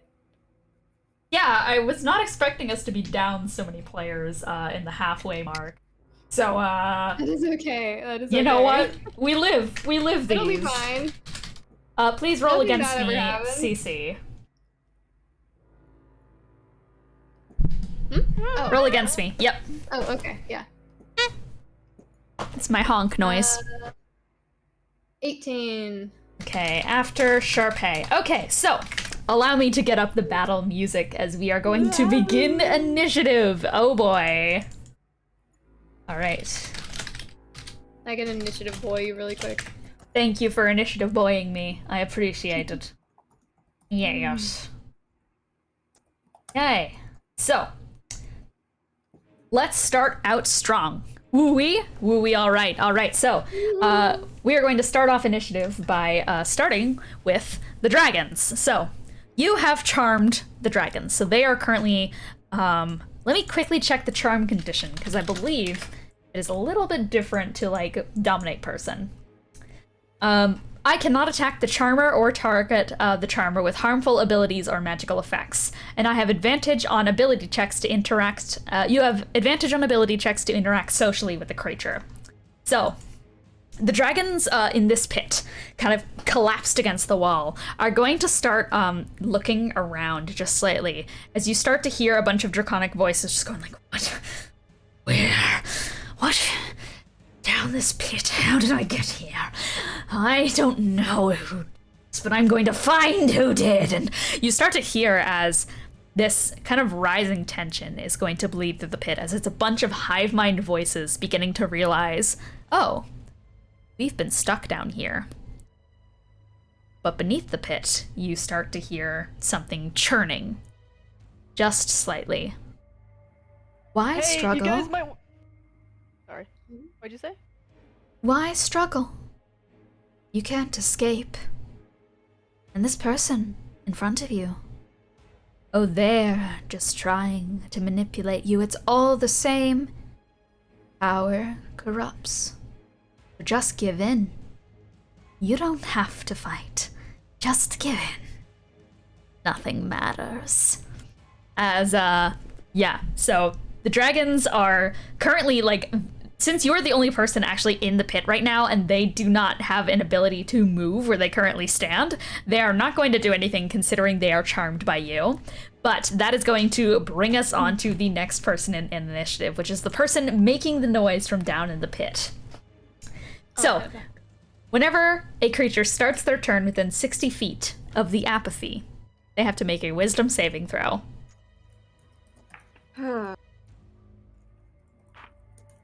Oh boy, I should stop using that die. Oh no! Yeah, so that's a 2. Oh. Your movement is reduced to 5 feet in every category. You have disadvantage on all strength and dexterity saves. You cannot take bonus actions or multi-attacks. And you gain 1 level of exhaustion. As you start to feel these languid, wretched claws reaching out from the pit beneath you, you start to see as the tar, so-called tar around you, is going to start to move. You come into my pit, you come into my realm and start thinking that change is going to happen. Oh, poor boy. Seem to not know how the world truly works. Nothing you do truly matters. Nothing you do matters. And they're going to make a languid claw attack against you. As from the side of the tar pit, a massive kind of inky claw is going to rise up and is going to roll to hit. That is only a 13 to hit. I don't think that hits. What is my AC? It does not. It does not hit? Yeah, you're able to, like, quickly kind of kick the claw away right before it can go and scratch at you with, like, your last bit of non-apathetic movement, as that kind of aura is going to wash over you as you start to descend deeper into the pit with Featherfall. And that is going to be its turn. Eiji, it is your turn. Well, Eiji is currently a little bit apathetic. They don't really, like... They're looking at the dragons and they're like, oh, the dragons will get out. So instead of doing anything themselves, can Eiji recognize the fact that they just, like, don't... That they don't care? Yeah, not the fact that they're, like, becoming apathetic due to an outside Roll a force, wisdom but just, saving like, throw. that they don't. I have to drop my dice. Actually, roll insight on yourself. Oh, okay. That fits, I guess. Not I guess, that fits. That's a 12. Do I roll again? No, just a 12. Okay. I put the DC for that as a 10, so you can absolutely recognize your lack of inspiration right now. Well, the one thing that does get Eiji inspired are dragons. So, Eiji is going to hold up their hand, and I need to look at the spell stat. Ooh. They are going to flick their hand out, kind of like in a not a mockery, but in like a mimicry of Eros's own like magic little flicky. And they're just going to say something in Draconic. I don't know what it is, but it just sounds like growling. To count as their verbal component, and they're going to summon Draconic Spirit. Ooh, let's go. So you call forth the Draconic Spirit. It manifests in an unoccupied space that you can see within range, which is right above Eros.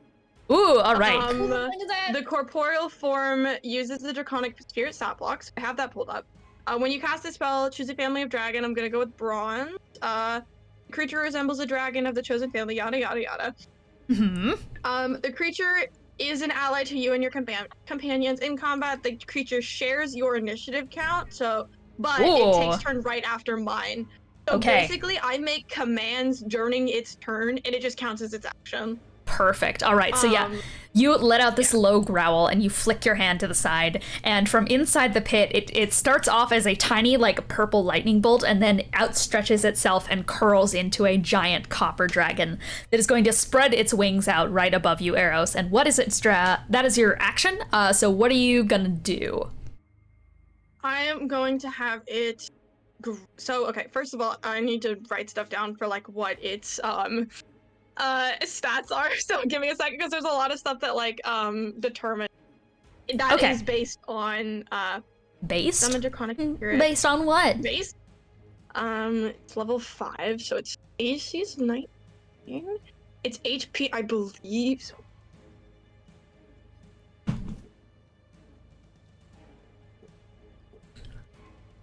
and then everything else just depends on when I need it. Okay. All right. So I'm gonna have it. It's a 30 feet walking, 60 feet flying, 30 feet swimming. It's from above Eros. It's going to like try and grab him from. I think. Are you willing to get grabbed, Eros? Yeah. Does he care? All right, perfect. Yep, so the dragon talons are going to reach out and they're going to wrap around Eros's kind of arms and kind of hold him up like a little rag doll. And then, let me see. Can I still take an action? Does that just count as my movement? That's going to count as your movement. I'll say so, yeah. Okay. So I'm going to, now that I have Eros, I'm going to have the dragon turn its head down and use its breath weapon against the Apathy. All right, go for it. What do I need to roll for that? So that is a copper dragon breath. So I know you have slow breath, but I'm not sure what else you have. Dexterity saving throw. My dexterity saving throw is going to be an 11. Like, this isn't my dragon breath, this is the dragon breath. Okay, yeah. So that is an 11 as a dexterity saving throw. Ooh. I sure do. Takes 2d6 damage of a type this dragon has resistance to, your choice. Oh. I believe copper is resistant to acid. Yeah, it has, for the Draconic Spirit stat block, it has damage resistances that you have from chromatic. Like, if you choose a chromatic or metallic dragon, you have resistances to acid, cold, fire, lightning, poison.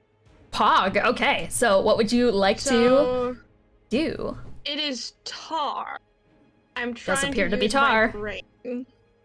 What stops tar? I'm gonna go.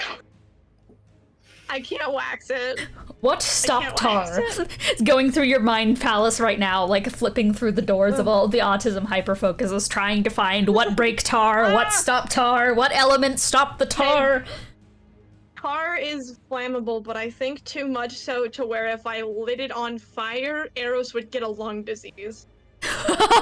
Yes. So I'm Likely. going to do cold. Cold. Okay, perfect.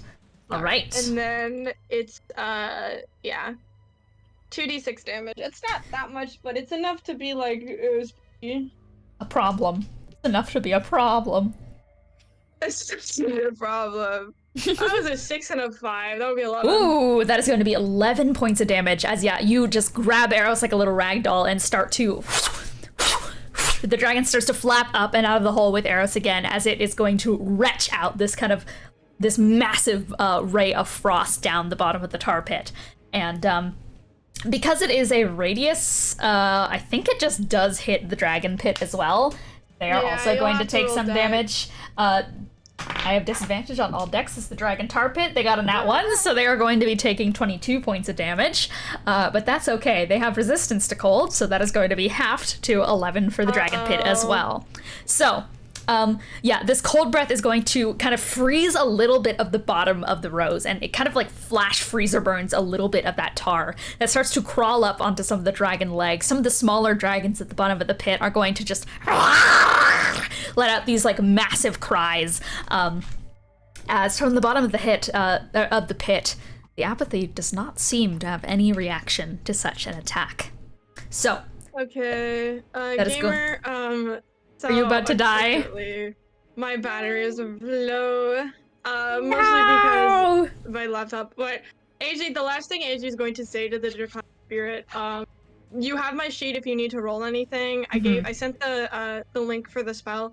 perfect. But the last thing AJ is gonna say is they're gonna look at the dragon and just go, I guess just make sure the idiot doesn't die and kill the thing keeping the dragons in the hole. Thanks.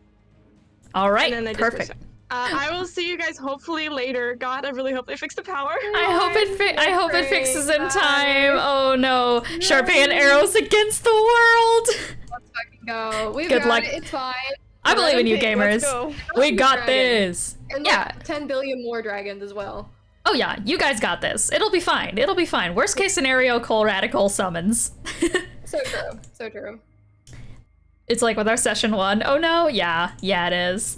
All right, so that is going to bring us over to next in initiative. That was AG, so it's time for Eros. Eros, you currently have 1 level of exhaustion, but you are being carried by a dragon who is hoisting you up into the air. I'm going to have you roll to see if you can break the apathy. So that is going to be another wisdom saving throw. Oh, don't fuck me over. I'm gonna use a different die. Don't fuck me over, please. Ooh, okay, 19. Let's go. That is gonna break through. All right, so something about just like the appearance of this dragon is enough to kickstart your little heart once again, as it is going to start pumping with like new ideas for, whoa, this is actually kind of sick, actually, as it is enough to kind of bring that little, that small little spark of inspiration back into you, or a little bit of that color to return to your eyes, as you are still going to have that exhaustion, but you are a little bit less apathetic. It is your turn. Do I recognize any of the dragons in the tar? Ooh, good question. I would like you to roll perception. They are very covered in tar. Okay, perception. That is unnatural 20. Unnatural 20? Okay, so dirty 20. You do indeed see, pressed against the side of the tar, like splatted like a frog on a windowsill, is going to be the giant frog dragon, who has since fallen into the tar pit and has joined the apathy. Any others? Yeah, there is that one, and there's also the Nightshade dragon. The one from the fight up ahead. That one has seemingly survived as well and is pressed against the wall, the shadows from it kind of like flickering in and out. Those two seem to have been caught, but I believe all of the other dragons... oh, Melody is also down here. Yes, Melody is also stuck to the wall, but the rest of the dragons, I believe, perished in that combat. So, you see those 3. Yeah. For a cat, Eros has... I like to think he has pretty big lungs from singing, but he's just gonna like take a breath and he's... I can't scream because my parents are in this house, but he's gonna go... He's gonna go...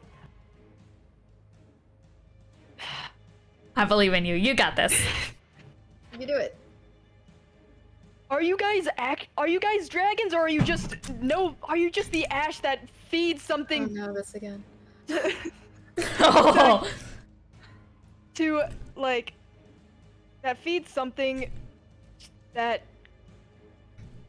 destroys everything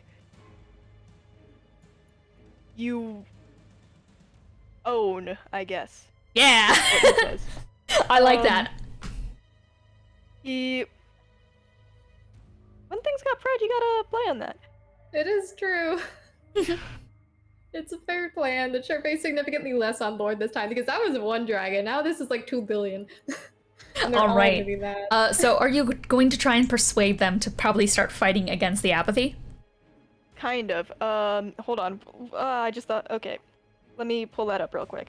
Of course.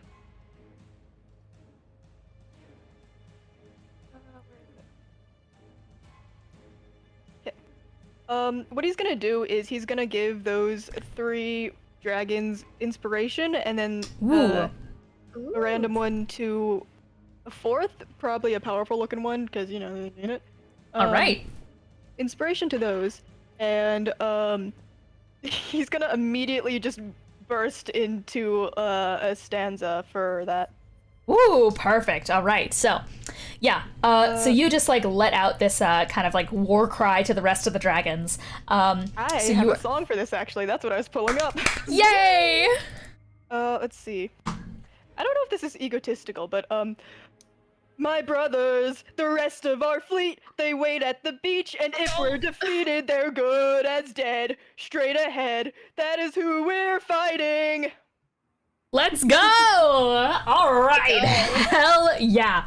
So as this is going to start ringing out through the cave, you are going to be giving the Pit of Dragons inspiration. That will just count as one creature, because it does currently count as one creature, so you can just give it that inspiration. And I would also like you to roll Persuasion at advantage. Rad. Persuasion at advantage is going to be contested against the Apathy. Persuasion. All right. Okay. All right. I got a 19. I got a 26. Ooh! All right. So you start to see as the dragons are going to start pulling themselves, like this kind of sticky sap and stuff. It's as if they're in a glue trap as they're going to start trying to like...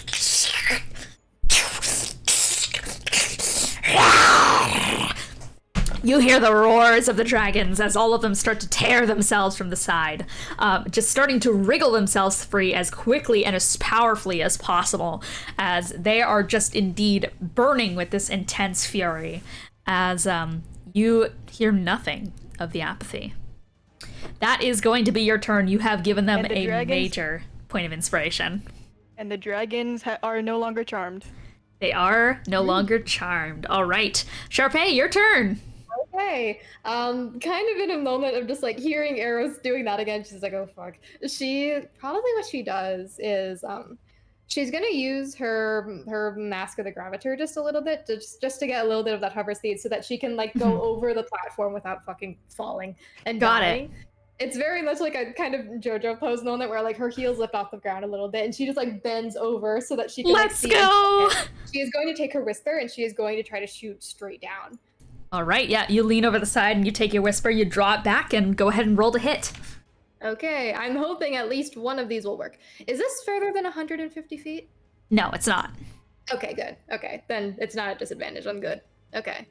Surely, that's a 16. Does that hit? 16. Hold. Hold. 16 does hit. Roll your damage. Good. Excellent. All right, she does that.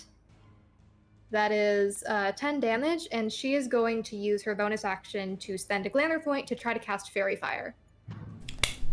Let's go. Absolutely. So for Fairy Fire, I believe I'm going to have to roll a Dex save. Thank you for reminding me. I remember it because last time in Apex and Aberrations we did it. I got a 12 for my Dexterity saving throw. That fails. Ooh, all right, yeah. So you just shoot downwards with your bow, and you are going to release it down the pit.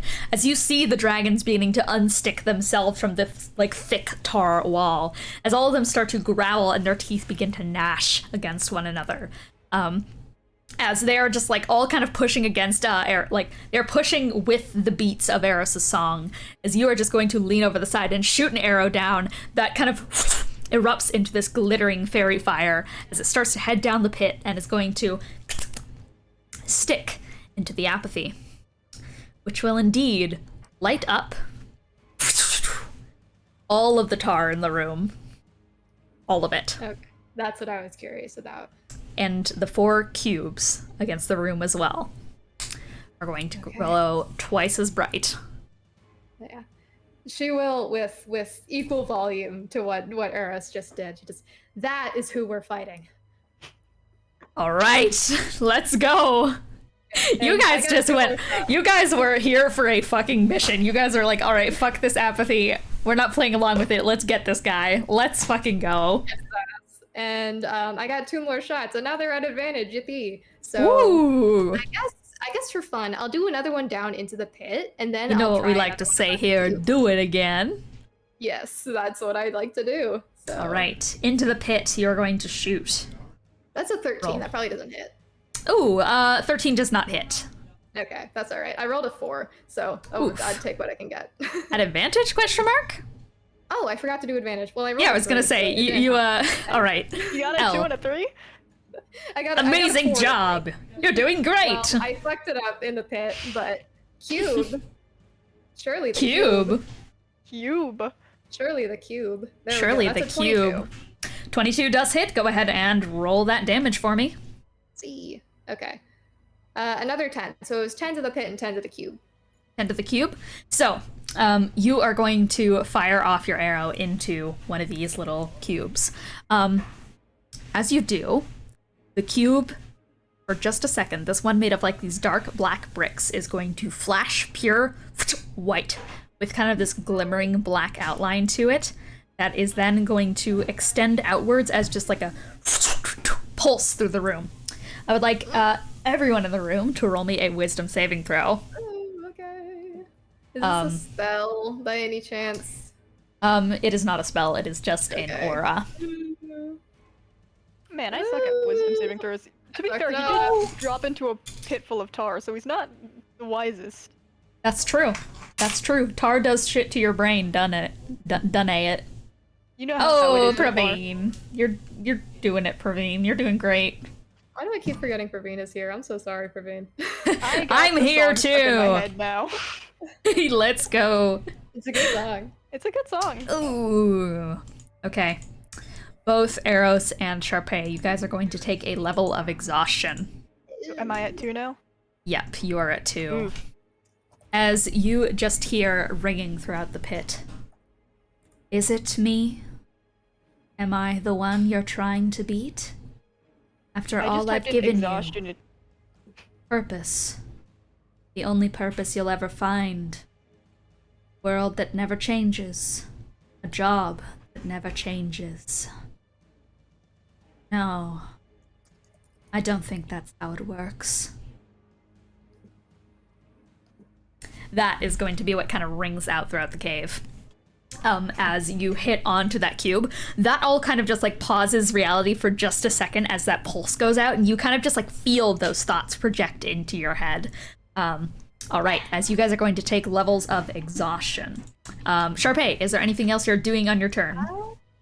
However, I will say that as you shoot the cube, that tar from the top of the room does start to crumble. A big crack is going to rip out from the top of it. Is that in a good way or in a way that like it's gonna fall kind of way? It seems to have done a major dent to the apathy. Okay. Basically. Okay. Good to know. Yeah. Okay, But yeah. so. Yeah, all she'll do is that she'll kind of mumble this. It probably like arrows can't hear it because down in the pit. But she just got all you gave them was tar. All you gave them was tar. It's the tar of the show. It's the tar. Everyone loves tar. So true. We all love tar. God, you were describing feather falling, and my brain was like, tar and feathered.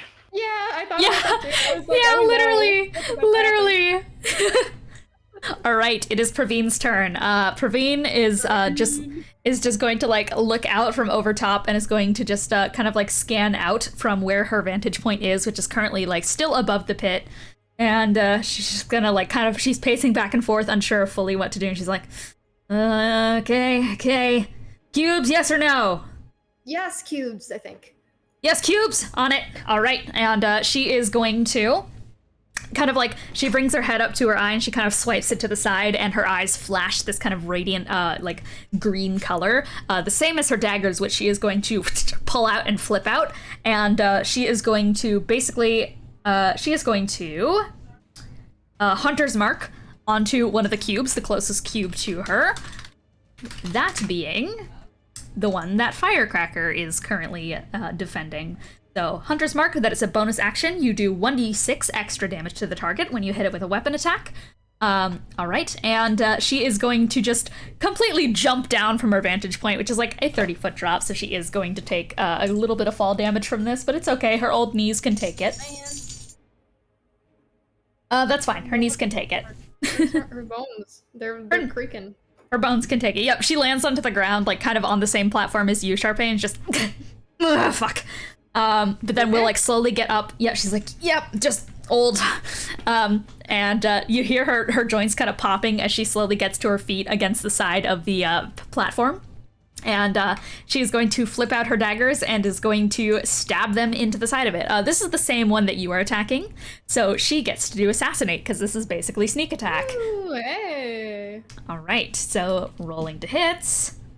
Okay, that does hit, so it's going to be 8d6 damage to a creature I hit, plus the extra d6 from Hunter's Mark. All right. Yay! Cole Radical! Here to fill the void. Yay! Thank you, we Get on the need it. car. Yeah, we're in trouble. Yeah, We're in a bit of a it's. I sticky mean, I situation. Tar pit. see that the ambiance has been posted. Tar Or pit. Fight music has been posted. Tar pit. Tar pit. Evil tar pit. The tar is alive. Tar's haunted. No, tar Tarwin pit. Tar's haunted. I might have to go in like 5, 10, 15 minutes to go eat dinner, but We're just gonna keep trading off. I'm not there I'm gonna yet. pass people out. Oh, this is great. Okay, yeah. So, Praveen just like jumps down from her vantage point and is going to spin her daggers around and is going to stab them into the side of the cube, and is basically just like going to hit it in a way that it is just going to like make this massive like crack out the side. However, the cube is going to once again flash that bright white and is going to let out another pulse of energy. I would like everyone to once again roll me a wisdom saving throw, this time including Cole Radical. Yippee! Surely it'll go better this time. Okay. Oh, thank It God. did. Okay. Oh my God. I'm so worried that I'm just gonna die of exhaustion. I'm also a little bit worried Pretty about funny. that now.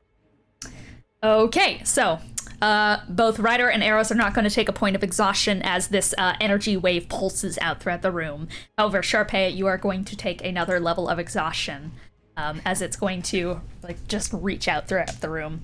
Praveen is also not going to take a level of exhaustion, but she is just going to basically take her hoof and hook it around, and from the crack, she is just going to like boot it with the side of her hoof as it just crumbles onto the ground. Ooh. Nice. And she flips her daggers around and is just gonna shout out to Ryder up at the top, "Evil cubes, big tar pit, bunch of dragons." Dragon's good. We gotta help them this time.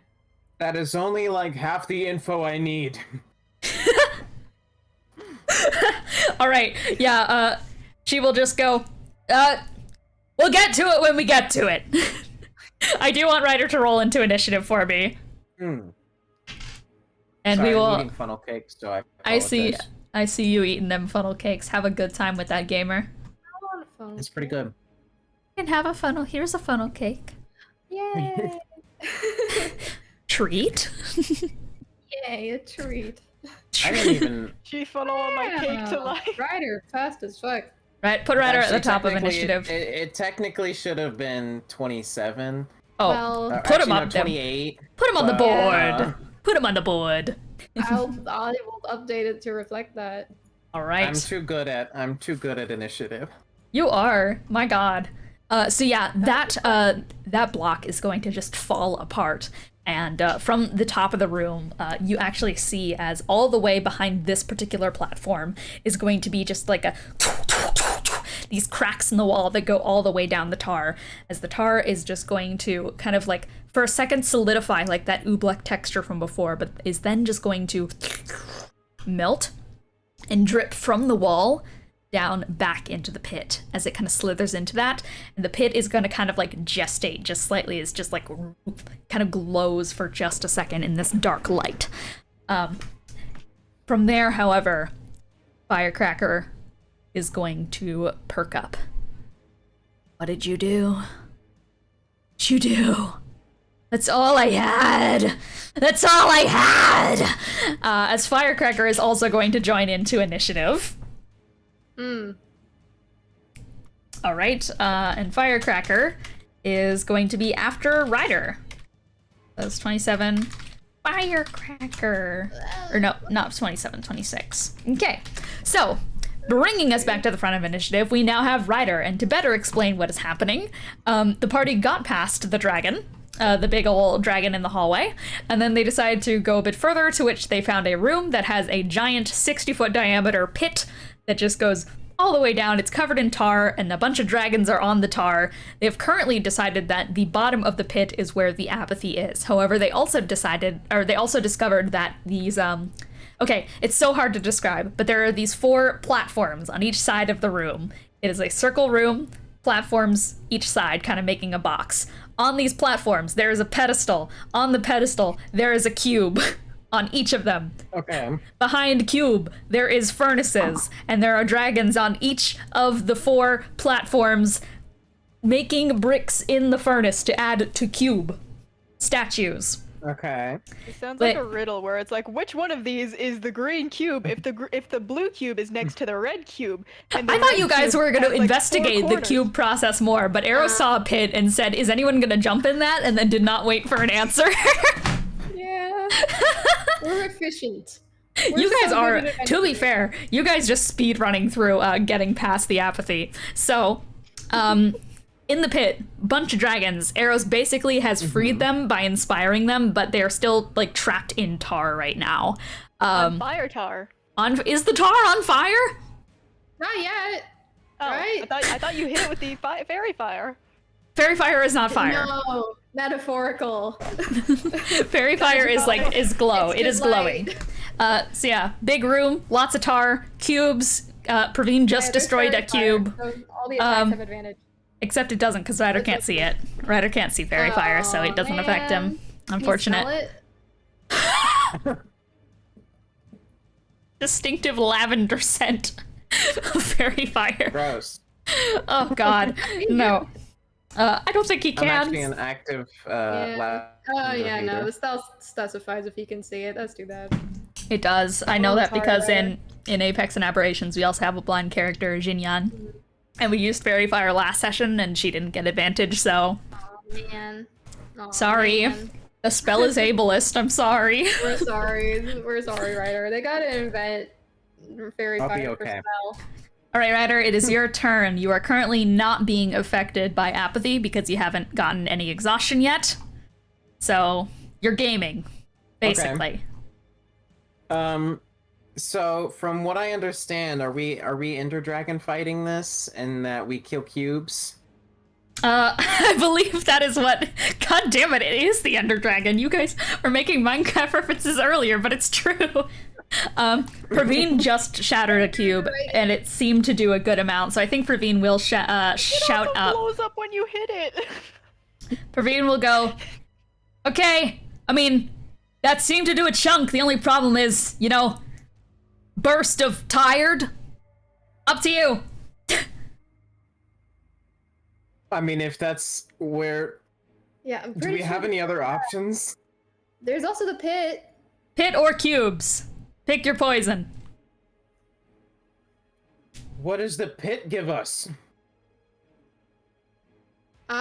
Dragons, I don't know. Okay, one of these options is seeming a lot more useful than the other. Walter will scurry up onto your shoulder and is ready to help you aim. You hear like a He'll probably... Oh yeah, I guess I can just shoot them. Yeah. I don't have to go up there. I can just yeah, shoot I them. forgot. That's I easy. thought you were gonna. I guess I. Well, I was thinking, yeah, I'll just go up there and like bash it. But yeah, I guess I can just shoot these. Yeah. How far away is the furthest one? Furthest one is going to be 90 feet away. Okay.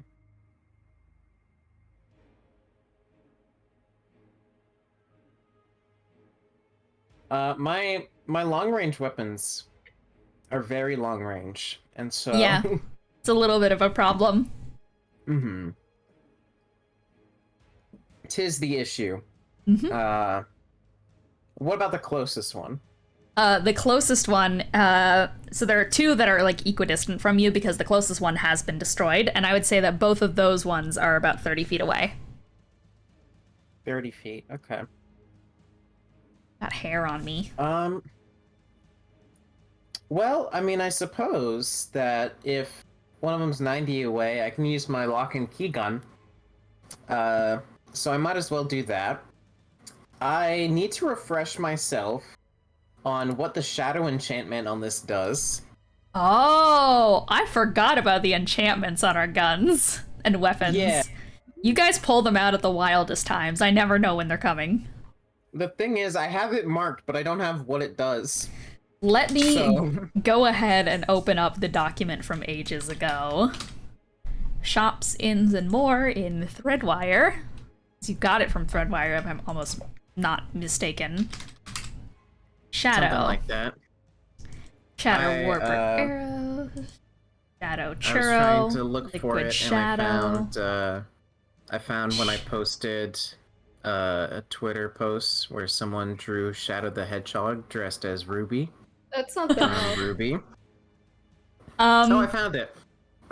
Doesn't it literally? Okay, great. Summon the Shadow the Hedgehog. What it says for me is allows you to hide when hide. This might be the armor. This is the armor, people. I'm looking at. I'm not looking at the weapon enchantment because I forgot. I'm looking at what you wrote down. So I was looking at the wrong shadow enchantment. Emanates black smoke when unsheathed daily, but appears normal at nighttime. You can stop a shadow once per day for a bonus action with this weapon by stabbing it with this weapon or shooting it, so long as they aren't touching another shadow. Once shot, this shadow's owner must make a wisdom saving throw or be restrained. Ooh. yeah, this doesn't help me here. Yeah. So I'm just gonna shoot the cubes. Shoot the fuck cube. cubes. Yeah. Fuck them cubes. Fuck the cubes. We hate cubes. We hate cubes. I'll roll the hit on these. Hit that cube. We love cubes. 17 for the first one. 17 hits. All right, I'll go ahead and roll damage. Yeah, all right. Unfortunately, the problem with hitting the cubes instead of the tar pit is that everyone is, of course, going to have to make a wisdom saving throw. Okay. It'll be fine. Okay. It's fine. It's not like exhaustion makes your saving throws progressively worse. It's fine. I didn't fail again. It's fine. I did. Oh, don't you have Indomitable? I got a Oh, 9. I forgot. Ooh, I should use Indomitable. He's Indomitable. Good reminders for me. Oh no, Ro, you don't have Indomitable? Fuck, no. It was almost That's a a 16 and it went over 10 to on this my break. end. I got a 17. A crisp 10. Oh no. I have no modifiers to my wisdom. He is an idiot. No. No. Wow. Oh, yep. Level of exhaustion for Eros and Sharpay. I believe both of them are at 3 levels of exhaustion now. Yeah. Okay, so I'm now reconsidering my plan. Yeah. Yes. So, Ryder. Oh, I also have to roll for Praveen. Oh yeah, That am is- I okay? Did I succeed? You're good. You succeed. Praveen is going to fail, and she is going to take a level of exhaustion as she just like grips onto the rail and just. Oh god. Okay, I could go for a nap myself. Yeah. As I'm you feel like this kind of lazy energy just like emanate throughout the room as there's this humming from deep in the pit that seems to just like latch onto your brain. It's almost mocking you in a way. Why struggle? Why swim upstream, my friends? It's a lot better when you just give in. Trust me. Yeah. Question. Yes. How big are the cubes? I guess Oh. a writer should probably ask, like, 10 by 10. hey, how big are these things? 10 feet? by 10. 10 feet? Dang. Okay. That's too big. You know what? There's little Actually- bricks in there. Actually, you know what? 5 by 5. 5 by 5. It's probably still too big for what I want to do, but... L. It's made of bricks. You could Yeah. select a brick. They are individual brick. I was considering the path of, can I block the shockwave by, like, covering the cube? but I think they're a little big for anything I have on me right now. Who knows? But, Okay. all right, guys, put it in a bag of holding. I have one True. option.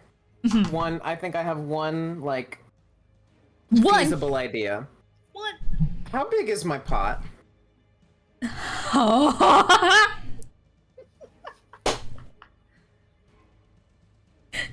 I believe I described it to you as like a ridiculously large wok.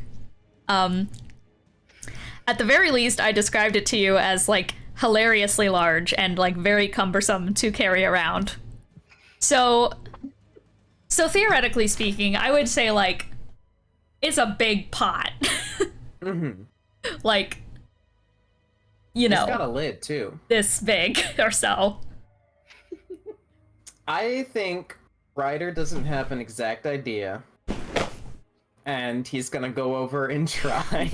You know what? I'm scratching the 10 by 10 feet. I'm saying it's somewhere around 5, maybe. Ravina's gonna say. Yeah, you know, actually, it seems a lot bigger. That actually it seems smaller than previously imagined. Maybe it's just a Ryder's gonna, perspective like- thing.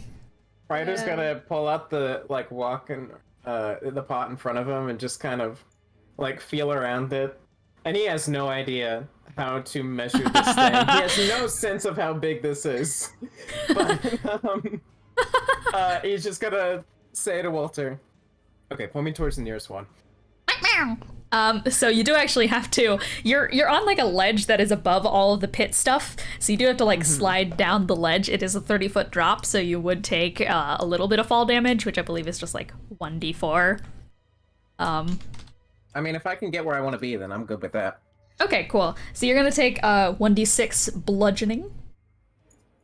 Fine by me. So you take 4 points of bludgeoning damage as you are just going to be led to the edge, and Walter will give you a quick heads up as you kind of like slide down the side of the wall. Pot cumbersomely tucked within one hand, arm kind of like sliding down it as you are going to start kind of like running along the edges of these platforms, trying to not fall into the pit. As you are going to make your way with your movement speed, I think that is enough to get within 30 feet, so you are going to head on over, you dash over towards it, and pot in hand, there is a cube in front of you, as Walter will give you like a meep as a stop, and we'll just go like, meep, pot right in front of you. Are these floating or are they on the ground? They're on little pedestals, but they are Okay. floating over the pedestals. Then I think what Ryder's gonna try and do is just try and scoop it up, see if it fits. You know what? This is amazing. Yeah, absolutely. Ryder, you like slightly adjust yourself so you're like right underneath it, and Walter's guiding you like a construction worker, just going like meep, meep, meep, meep, meep, meep. And you right away are just going to like push upwards until you feel the bottom of a rather like large cube fall into the pot. And as you kind of like bring it down towards your height, yeah, that cube fits. Okay.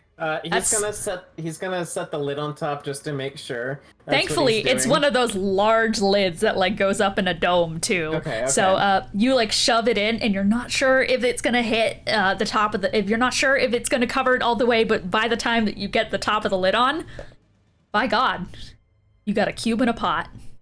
It's a bit heavy. It's rather heavy, actually. It's made of pure bricks. But you're just kind of carrying that in front of you. So is. Yo, go ahead. Oh yeah, just Sharpay just seeing this. She's using her hover speed right now to like be over the ledge a little bit, and so she just kind of like rotates in the air a little bit, and she just looks very slightly at the rider, and she's just like, "What is he cooking?" So Anyway, go ahead. so real. So am I able to just like set the pot on top of the pedestal and like have it fit in there basically? Yeah, absolutely. Okay. So that's how he's got it right now. Rattle the pot. He's gonna keep his pistol for accuracy, and he doesn't want to harm the pot. And the strategy right now is gun in pot pointing at cube. Pull trigger, close pot. What is he cooking? What is he cooking? That is the strategy.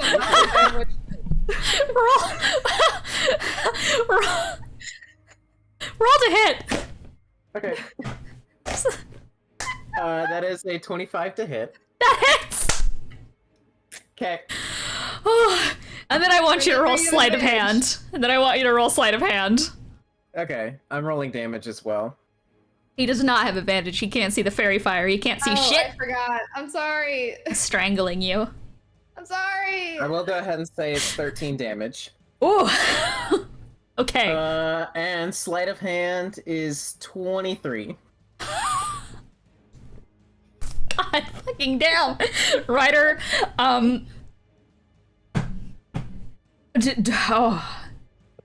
this turn of events could not go more in your favor. You slide down with elegance down the side of that wall with the pot cumbersomely tucked under your one arm. You basically have to like partially run against the wall to get to the other platform, but you do with ease and grace. And as you scoop up this rock, it's kind of an awkward position as you're trying to like feel around. It's on the pedestal. You're trying to make sure that this doesn't fall over because the pot's like not exactly balanced properly on top of it. So you kind of have your leg kicked up to give it a little bit of extra support. You're kind of moving around one hand as you're loading and cocking the gun with your other. But eventually you get it in a good enough position as you ready yourself to take that shot and you ready yourself to slam that pot lid down. So without further ado, you close the pot instantly, and you feel rumbling underneath your hands as you kind of press your forearm against the pot lid. And surely enough, nothing escapes. Let's fucking go. He'll probably just check, like, is everybody okay? Whatever you just did worked. Shockingly. Where did you get that? That's massive. Fuck, you guys were there. Oh yeah. Sorry. Yeah. I Keep just- doing that. That's great. How is the cube broken or is it still standing? You feel it is still standing. You have not done enough, but you feel like parts of it have like fallen off and it's kind of rattling around inside of the pot. You feel the pressure inside of it fade a little bit, and now there is no further like pressure build up inside the pot, as yes, indeed, it has entirely stopped the wave of apathy. All right, time to do it again. You open up the pot lid, a little bit of like this black steam just like but you just kind of like brush it away, stick the gun in again. Roll to hit. That is a 17. 17 hits. All right, and roll sleight of hand to cover up that pot. Oh, dude, I'm getting so lucky. Oh my god. Dude, this is your good luck charm, the pot. Real. I mean, let me double check. Yeah, that's 24. 24. Okay, once again, roll that damage. As once again, perfect position. You pop open the pot lid, point the gun in. It's another 13 damage. Another 13 damage. And you just hear the scattering of brick shards all against your pot. And the sound of dripping and slurping tar down the side of the room as the apathy is just going to go, oh, well, I suppose that it's just another thing to be disappointed about. As more of her tar is going to recede down into the pit, as indeed you have taken out one of her cubes.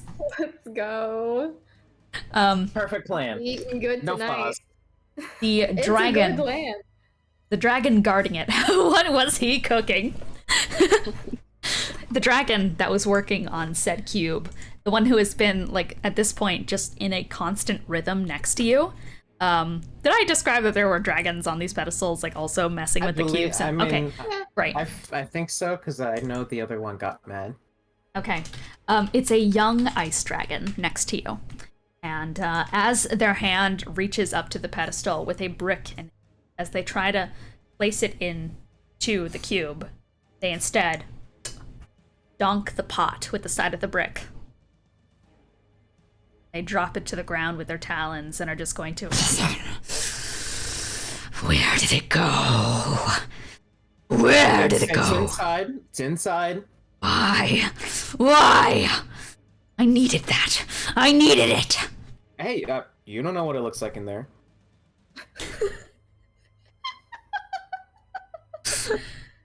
Show it to me! They are going to roll into initiative as well. They're going to be at the end of initiative, put in Young Ice Dragon. Oh my god. You don't know what it looks like in there is such a good response. Jesus. It's going so well, guys. This is a great plan, all things considered.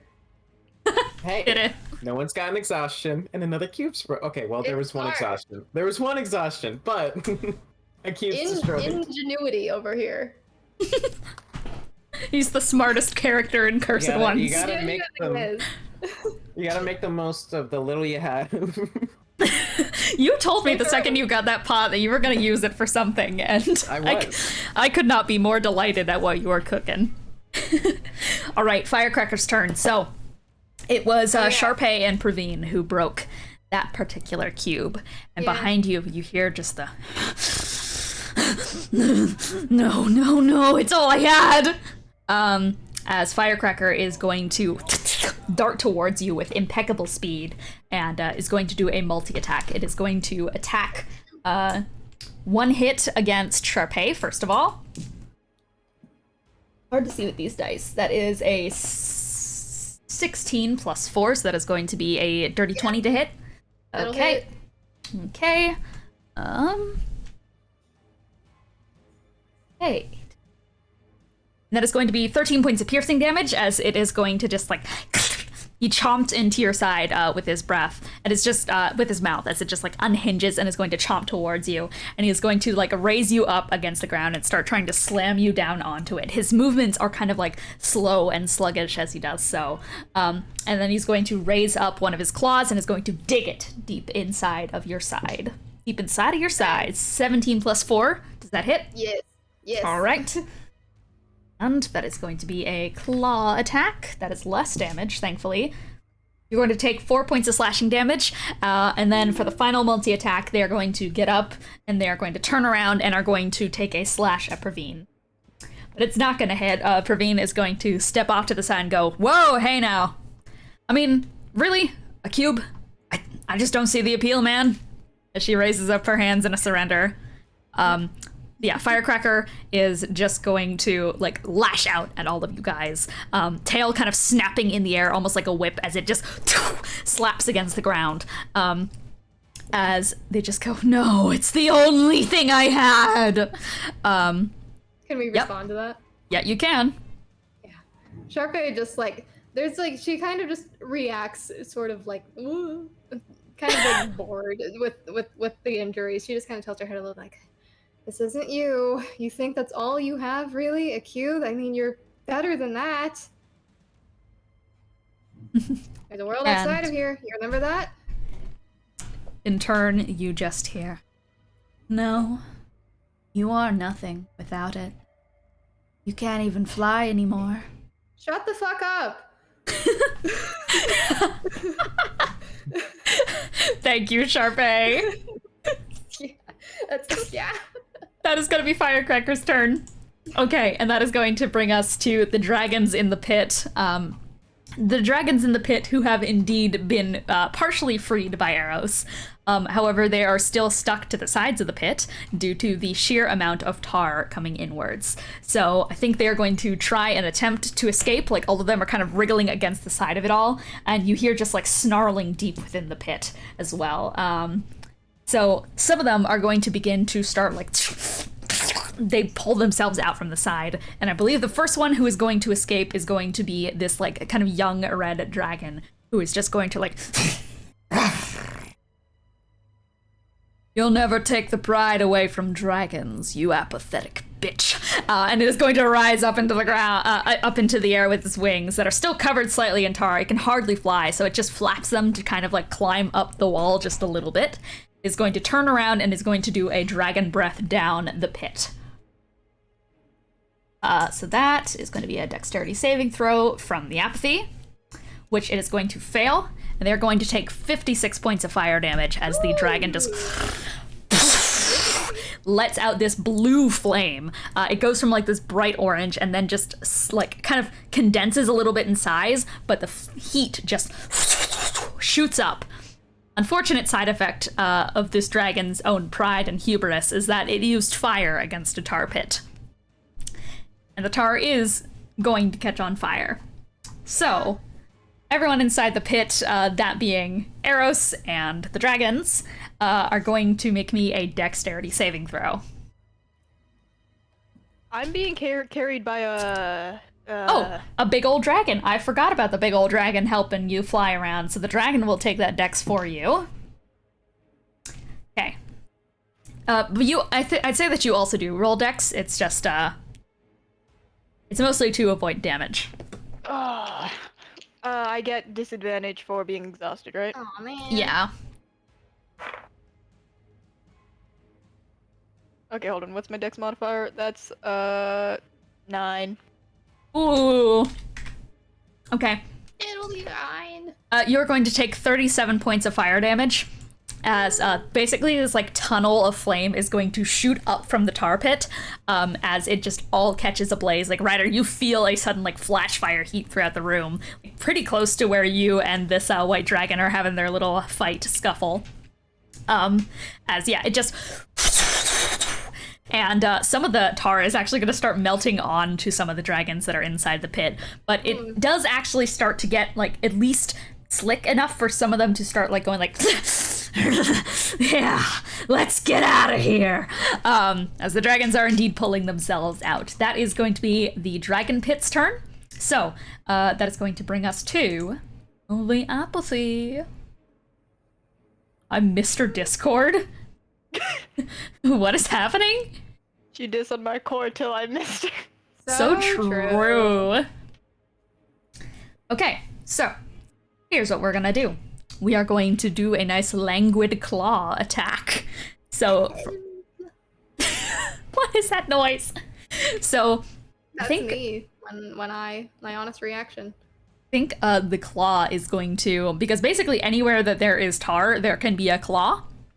So the Apathy is going to move 20 feet as some of the tar on the wall is going to, almost like Venom from the movie Venom, it is going to like stretch out like a spider web throughout the wall and is going to drag itself towards Ryder and is going to languid claw on him for destroying that cube with that pot. I was too genius. I'm too good. But I got a 2+4, so that's not gonna hit. Too good, you can't even hit me. Yeah, Ryder, I'd imagine that you just like have the pot and are kind of arguing with this white dragon. He's probably got like, he's still kind of holding it to make sure it doesn't fall. One hand on top of the lid, holding it down. As the white dragon is kind of like trying to shake you around, like, I need to see it. No, look, it's in there. It is in there. I don't believe you. As like right next to you, you just hear like as a claw like hits right next to your foot but draws out of the way. It's kind of pathetic, honestly. His head probably moves like towards the sound, but his hands are still like locked on the pot. This is going so well. It is Aegis' turn, so I think Did I put the dragon in the pot? No, it's the cube. The cube in the pot. Oh, okay. A cube in the pot. It's the fucking cube in the pot. The fucking cube.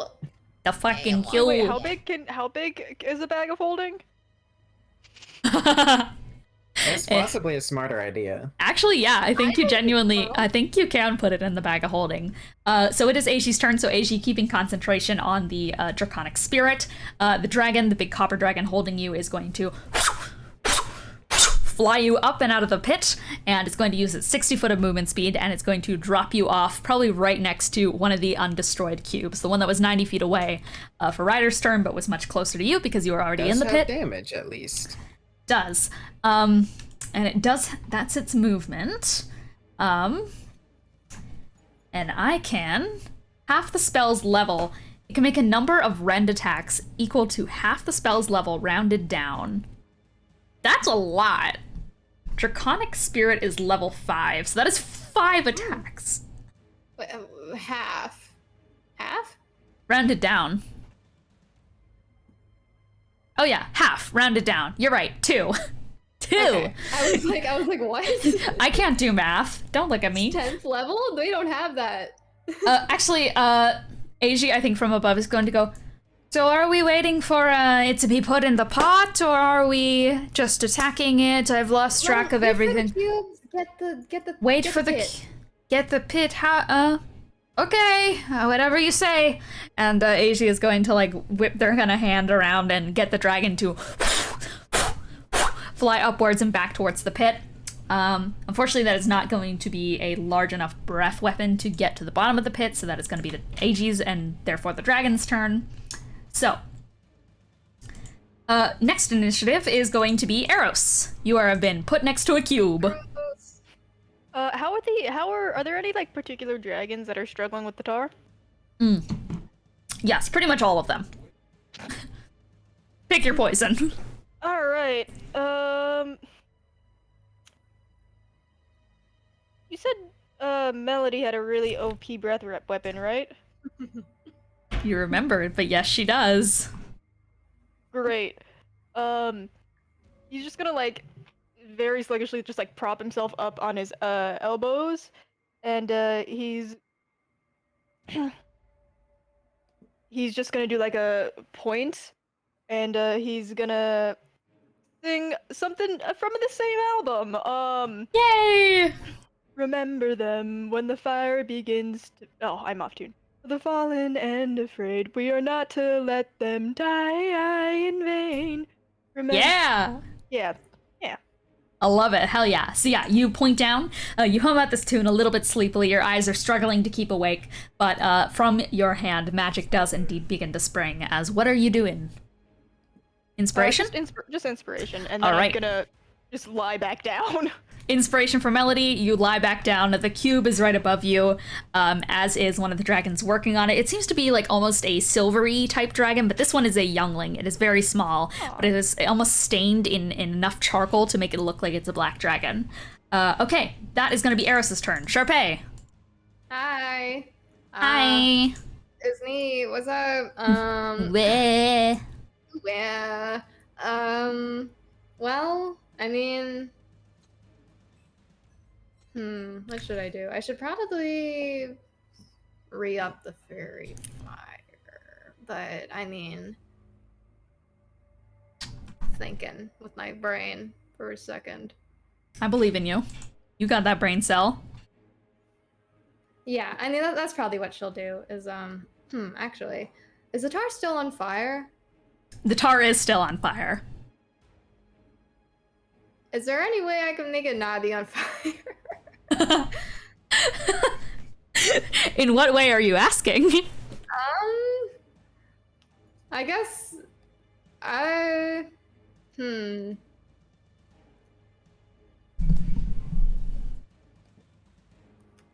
if I were to hypothetically, this is ape shit. If I were to hypothetically think really hard and make an Arcana check about redirecting the fire from the tar to Ryder's pot so that he can be cooking. Roll Arcana. Thank you.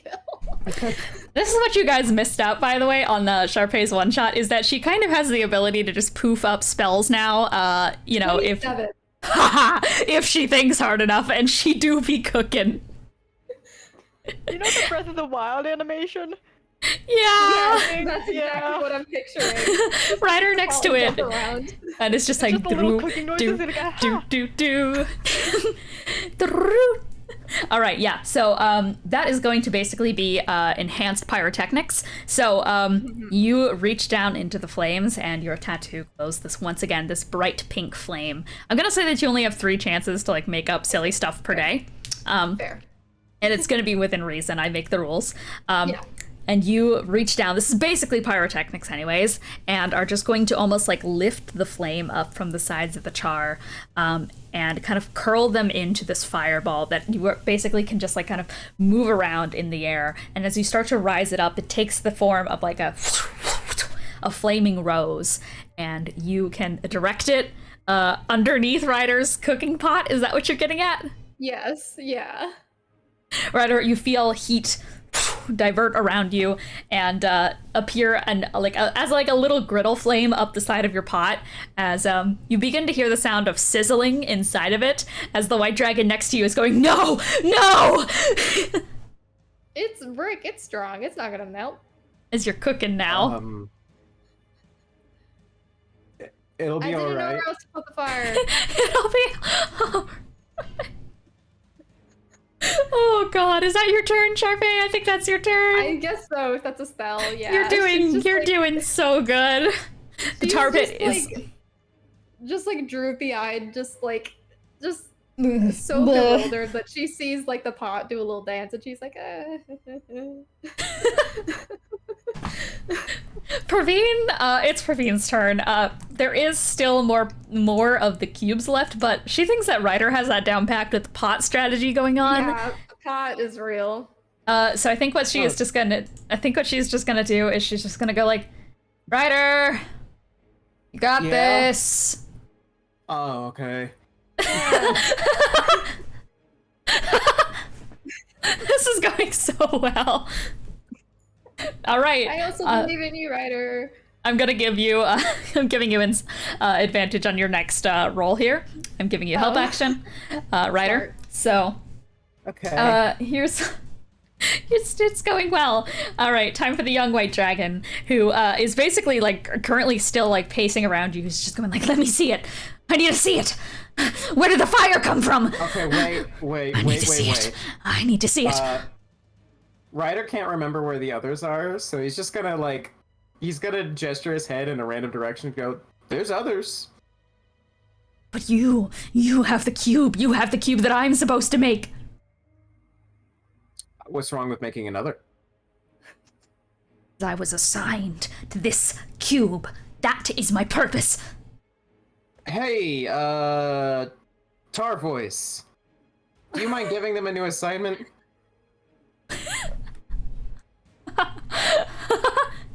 Roll persuasion.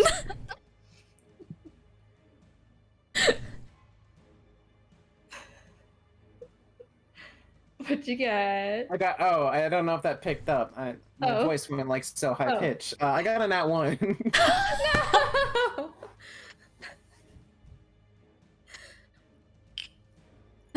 No! Yeah, it went well. Do what you must to those who try to break the cycle that gives you purpose. He destroyed the cube. It's me, He the tar. You don't have to do that anymore.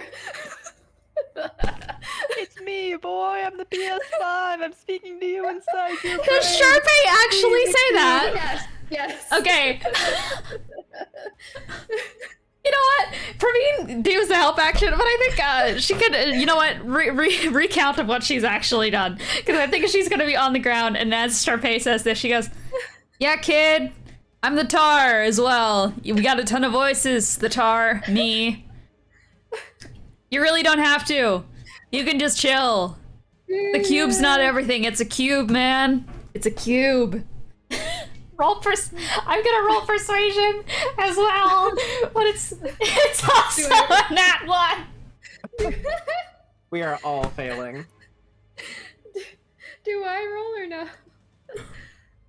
I don't even I'd offer my assistance, but I think Eros is just lying on the ground. Yeah, no, it seems that the dragon knows which actual tar to listen to. Yeah. So the dragon is going to turn around and is going to turn to you. Gonna go, "You liars! Surrounded by liars and insolent cheats trying to take the thing that gives us meaning. I will stop you with my last breath." I did say it's in here. It is in here. Then let me see it. Okay. It is just melted because of the flames, and the white dragon is just going to turn around at you and is going to breath weapon you. Is it like bubbling in there? Yeah, it is. You hear the bubbling. Okay. Then before this happens, he's gonna like turn his head towards the dragon. Just, "You want soup?" Roll a Constitution saving throw. Okay.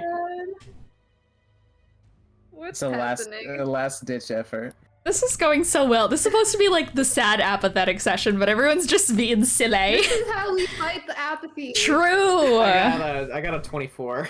Okay, that succeeds. Absolutely. So, you are going to take half damage. That is going to be 22 points of cold damage. As you feel in your hand, the boiling hot soup is going to just completely freeze over, and some of the frostbite is going to trail up your hands. Walter quickly ducks into his pack as it all over you, and you just kind of feel like ice kind of like climbing over your body, as it is going to just cold breath you and just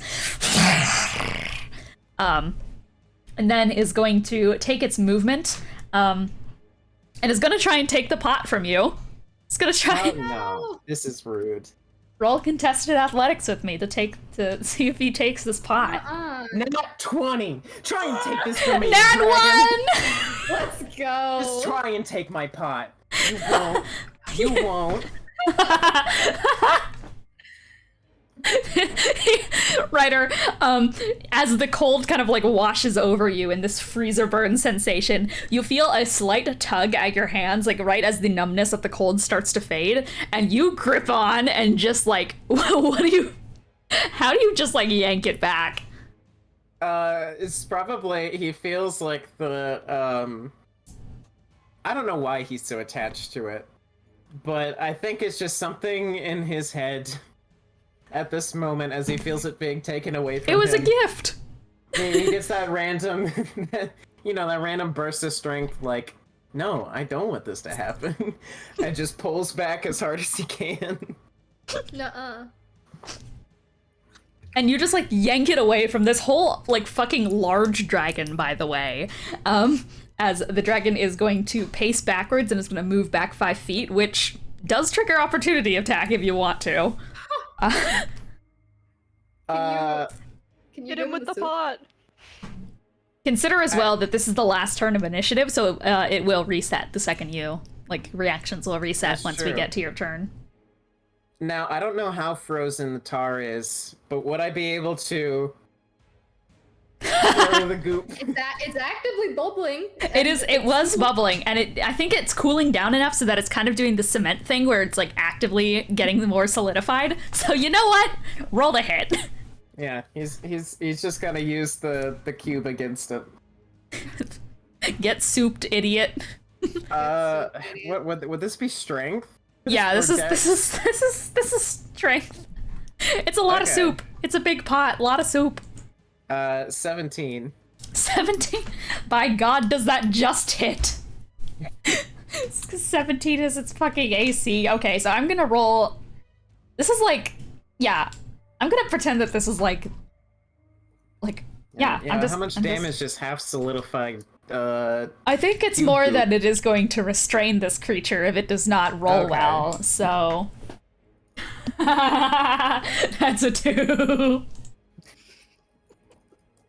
I like the implication that Dean only rolls badly in Looney Tunes scenarios. Literally. This is how you beat me. You just gotta be unpredictably silly. True. I also like the equal implication that Cole only rolls well in silly situations. It's the pot. It's his good luck charm. The thing is, my rolls are only good when I'm doing stupid stuff. I feel like that's been shown. Anytime I try and do anything cool, anytime I roll awfully. This is very cool, though. I think this is the coolest thing you've done. I don't know if that's sad or not. If this is the coolest thing. No. All right. It is restrained. Its speed is 0, and it cannot benefit from any bonus to its speed. Attack rolls against the creature have advantage, and its attack rolls have disadvantage. It also has disadvantage on dexterity saving throws. Ryder, it's your turn. Oh, okay. He's probably right after this happens. I'm assuming they just get covered in it. Yep, they just get covered in it and it immediately solidifies because of their own ice breath. So they're just stuck in like cement tar. Soup time. Ryder probably waits a little bit to hear if they're still moving or not. You hear struggling, just like as you clearly got a bit of their face as well and like snap their snout shut. Damn. Well, there's your cube. God damn. He's on it.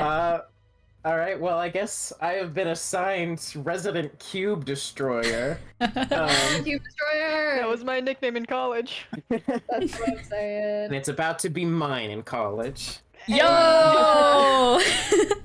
This is Ryder's new calling. True. New facet to Ride or Die. If you need cubes to be destroyed, just call Ryder. Ride or die or cook. Those are the options. Gonna start he's gonna become an entrepreneur and sell cube pots. True. You know, whenever you gotta stop a cube shockwave. Yeah. This Very happens useful. to a lot of people. Many such cases. Very useful when you're going to that one dimension in D&D, which is literally just cubes. True. Where's the next cube, by the way? Next cube, there's one cube that is 30 feet away, however, the pit is in front of it. And the other one, which you can kind of like run against the wall for, it was 90 feet away and you went 30 feet, so that's 60 feet away to the next cube. Okay, do I have to go lower for the next one, or is it like... Same elevation. Same elevation, okay. Yes. How far can I jump? 30-foot Every vertical time. leap. Let's fucking go. The thing is, I feel like I can. I think I can. I think you also get a bonus for being a satyr. Yeah, Yeah, no, you the thing, do. I have mirthful leaps. Yeah. I can't remember. You have your own special rules for jumps, and I can never remember what they are. So I know, I'm sorry, I'm built different. Let me grab them for you real quick. So, long jumps. yes. As a bonus action, you can long jump equal to your acrobatics modifier plus 10. It'll round up to the nearest proper tile value. Certain classes have proficiency in long jumps, those being Monk, Ranger, Rogue. So you do not have proficiency in long jumps, but that's okay. Because you are a satyr, which means you are going to, I believe, how did I rule the satyrs? Let me look at satyr. I mean, it's a D8 to distance. So, a D8 to distance. So I think, honestly, what I'll have you do... This may be overpowered as fuck, but it's also very funny to me as an idea. I like the idea of you rolling the D8, multiplying it by 5, and then having that added to your jump total when you do mirthful. Okay. Yeah, Then why not? I'm gonna make this jump. All right. I have very little. I was gonna say no doubt. I have very little doubt that I can make this. Yeah, because Or currently that I speaking, your long jump is acrobatics, which is your dex is +4, and I believe you have you have proficiency in My acrobatics. dex is +5. Oh, I need to update your thing. I have +10 acrobatics. Oh, so I have okay. 20. I have Okay, base so you 20 have base 20 feet long jump, And 20-foot then mirthful horizontal leap. Which means as long as I don't roll a 1 on a D8, I can make this jump. Yep. I believe. Come on, Gaymer. I rolled a 5. So I'm making the 30-foot leap. You are Let's fucking absolutely go. making it. Ryder, So- you just you leave that white dragon struggling in the frozen tar and you head to the edge of this platform. Walter gives you the go ahead and you just make a leap like no other. You bound right over top of the pit where a few sparks from the flame that was previously passing through it are just going to pass you by as you cut through it like cutting through a cloud, and you make a swift landing onto the other side of the pedestal, right next to this kind of like long water serpent dragon that is doesn't seem to notice your presence just yet, as it is just like kind of snarling and is once again doing the activity of taking bricks, making bricks, adding bricks to the cube. I should note that he did put away the pot to make that jump, because that might be a Perfect. little difficult otherwise. Just a pot in his hand as he takes like a fucking like Uses it like a parachute. 85-foot vertical leap. All right, but you were able to pull Okay. out your pot again. Well, I mean, I guess let's do this again. Have to be cooking. Yeah, I'll finagle the pot onto the cube. All right. Precision pot cooking. Let's get it. Roll to hit. All right. The thing is, this could go very wrong because I was getting really lucky before. But to No, hit, I got I'm- a 22. That hits. Go ahead and roll that sleight of hand. Come on. It's just a 10. It's just a 10. You do have Indomitable, and you 10. also have like a bunch of DM That's for saving inspiration. throws. Oh, well, you have a bunch of DM inspiration if you ever want to use Why it. would I use that on this? Because it's funny. All right. Well, fair enough. I do not think I'm going to use my inspiration to close a pot lid. I'm sorry. This is so upsetting. Wait, Praveen gave you help action. I thought you used that to try and persuade. Oh, you're right. I did try and use it, and I failed horribly. So never mind to Yeah. that. Okay, Yeah. you are correct. So, yeah. So you will do the damage. So roll for damage. However, as you go to close the pot lid, it's that unfortunate thing where, because you had to pull out the pot again and get it set up, you unfortunately put it on the wrong way, and as you're struggling to readjust it, that pulse wave is going to shoot out from inside the pot. It's 12 damage at least. 12 damage, good amount. Everyone is going to make a wisdom saving throw. Okay, well that's better at least. It's a 14. I don't think that succeeds. No. Yeesh, I got an 11. Ooh. 19! Hey! What is he cooking? All right. So Sharpay and Ryder, please take a level of exhaustion. Eros, you're good. You have succeeded. Ravine, taking a level of exhaustion. Okay, you're at like 4 now, right? Yeah. 2 more and you're dead. This is not a good Yeah. idea. You gotta Yeah. cook harder, bitch. Yeah, so Ryder, you do feel that wave of exhaustion come up right as you try and sneak the pot lid on. This time, are you doing it again and just like trying again for a better outcome? Okay, the thing is, because I am now exhausted, I have disadvantage on my sleight of hand. Oh no! And I only have +5 on sleight of hand. I could with bad enough luck, I could kill Sharpay if I try and shoot this twice. It'll be fine. Cook.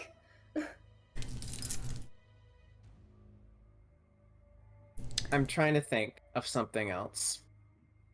Maybe I don't have to sleight of hand, and I can come up with something else. True.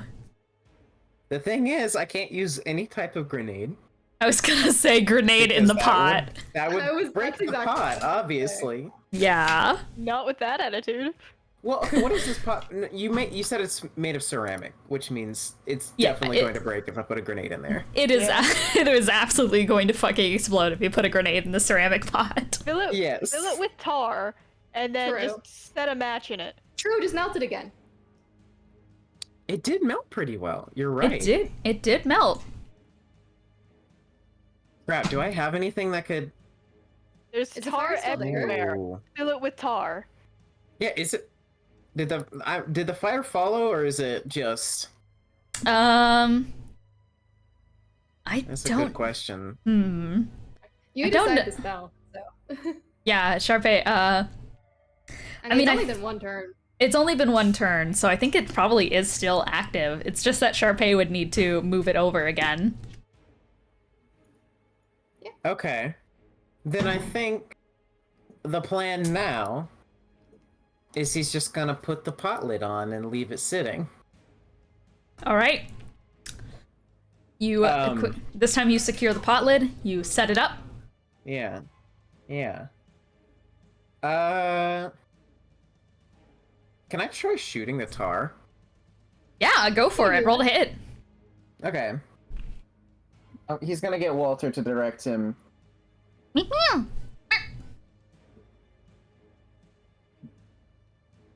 Yeah, no, I don't think I have anything that can save in that one. Ooh. You spin around just a little bit, like trying to get your footing. Unfortunately, like right as you shoot, you're going to slightly trip over the tail of the dragon that is taking care of this particular cube, and you stumble forward just a bit as this dragon, this kind of like water serpent, is going to turn around and it's just going to go, "Is there a problem here?" No, not right now. Your gun in your hand is just like jammed. Just. Yeah, it is broken now. Oh. They turn to see the pot on the ground and they look to where the cube is. Oh, I think there is a problem. Where? They're taken aback by that. The dragon is just going to go, I think that's a better question for you. Where'd you put it? Hey, I'm blind man. I don't know what's... You have to point it out to me. I'm gonna roll insight against, do you wanna roll deception here, or do you wanna roll, persuasion? What am I deceiving? That you don't know what's going on, that you don't know what he's talking about. Hey, the thing is, the cube is fine. True. True. I don't think Ryder's deceiving anyone. He's All right, just, fair enough. He's genuinely asking what the issue is. You know what? Fair enough. You make a compelling...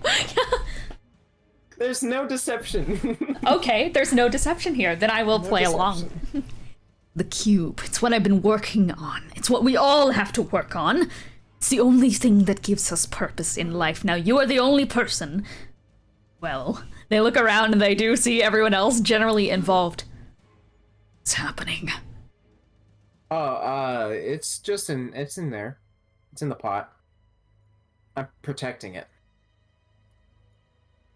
Were you assigned to protect it? I'm doing it out of the kindness of my heart.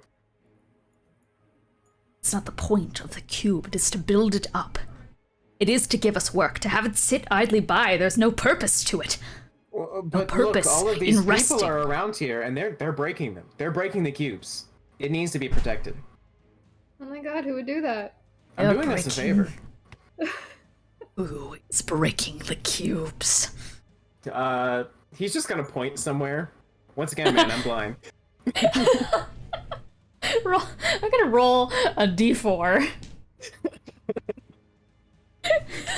You just point right at Eros. No! Eros, who is on the ground next to a cube that has yet to be destroyed, and the dragon is just going to like puff up next to you and go, "No, the cube, no!" And they are going to start charging towards where Eros is, leaving you alone with your pot. Okay, they're allowed to do that on my turn. No, but that's what they're going to do. Okay. When it comes to it, it's still your turn. Okay. Can I roll? Because I don't. Oh, Please no, replace I the can't. ice dragon with a water dragon. By the way, sharp CC. Is my lock a bonus action? I believe it is. Ooh, whole person probably doesn't work on creatures though, does it? I mean, dragons are considered people. Everything's a creature. So Anything can be a person if you personify it hard enough. True. Dragons I'm trying are, to look at though, whole in like person. Cursed Ones It lore, says they. humanoid though. That is fair. That's what whole person specifies. Yeah, the thing is that aqua dragons are considered medium dragons, so like they're not that big. Is the thing. I would allow it personally. Okay, I want to stealthily use my lock to stop them from moving. You see as they, or you feel as they start to like skitter around as their voice starts to get a little bit far. So you like reach down to your keychain where the lock is, and you're just going to click it shut as stealthily as possible. And what do I have to roll? Good question. I don't know why I closed the... Ryder is making out like a goddamn bandit. Hey, if guns aren't the best option, I gotta smooth talk my way out of this. Very smooth. Wisdom saving throw. Wisdom saving throw? Yeah. That is just a 10. I don't know what you're rolling against. I believe it is your trick shot DC. Trick DC? Okay. I do not think that's 10 or less, but I'm going to double check just... Yeah. No. Yeah. That fails. Okay, so I am completely stopped in my tracks. Ryder, you just very stealthily just like click it shut, and the water dragon just freezes in place with a bunch of these chains just like string around it like the stasis from Breath of the Wild, as it just freezes in place, unable to move or do anything. All right, Ryder, you made out like a bandit that turn. Jesus Christ. All right. Ryder is going to, because I think the dragon can probably still hear. Yeah, can't move or speak. Ryder's going to go. I hope no one lights this pot on fire. Cooking the cube. I will stop anyone who tries. And that'll be my turn. This encounter is going so well. I could not ask for a better encounter. Oh god. Firecracker's turn, as Firecracker is just going to once again continue to lash out in just pure fury against the party. Actually, wait. I need to see if he was exhausted by all of those pit things. Ooh, shit.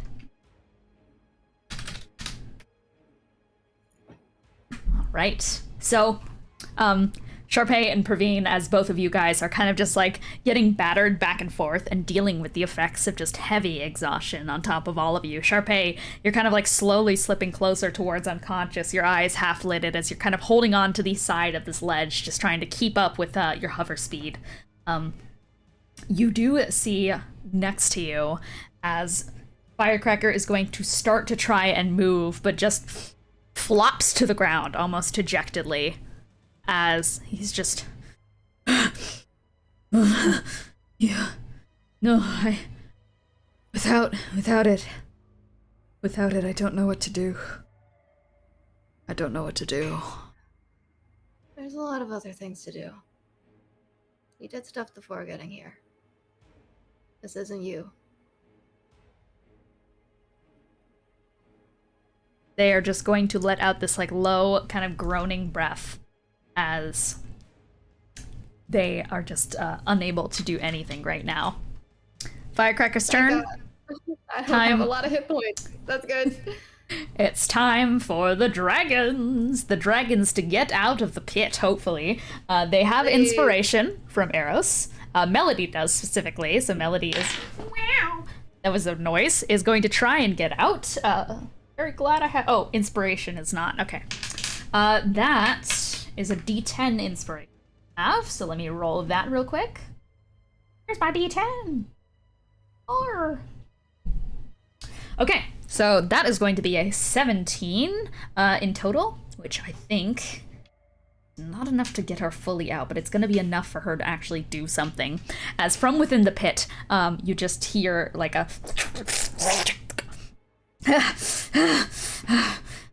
And in Draconic, she is just going to kind of boom out from the hole, and it's just going to go, "My friends, this is not us. We're dragons. We're better than this. Our life doesn't have to be living as slaves to these machines. These cubes, they mean nothing. Wake up!" And she is going to do a melodic miracle. A melodic miracle defense, which is going to be a 120-foot radius, which is everyone, and so all allies, which is going to include Eros, Ryder, Sharpay, Praveen, everyone is going to get healed a little bit. Oh, that doesn't help me at all, but I appreciate it. So that's going to be 14 points of healing. Is there anyone she can heal instead of me? Because the thing is that my hit point maximum was halved, so I can't take any more healing. Unfortunately, I don't think she can double heal into someone with a melodic miracle defense. And so she just like screeches this out from the cave and is starting to pull herself out. However, melodic miracle also says it heals all status effects of party members. Like I said, Melody was made ages ago for Wilfred, and I made her so overpowered. But she is a dragon. All. Including exhaustion? Including, like all of it? Including levels of exhaustion, yes. not even Greater Restoration, like, only does one. You're telling me all? I'm telling you all. Okay, I'll take it. So, Thank you. Stop questioning them. Don't look a gift horse in the mouth. They'll take it away. I won't. you hear from the sides of the pit as her wings start to kind of like break out.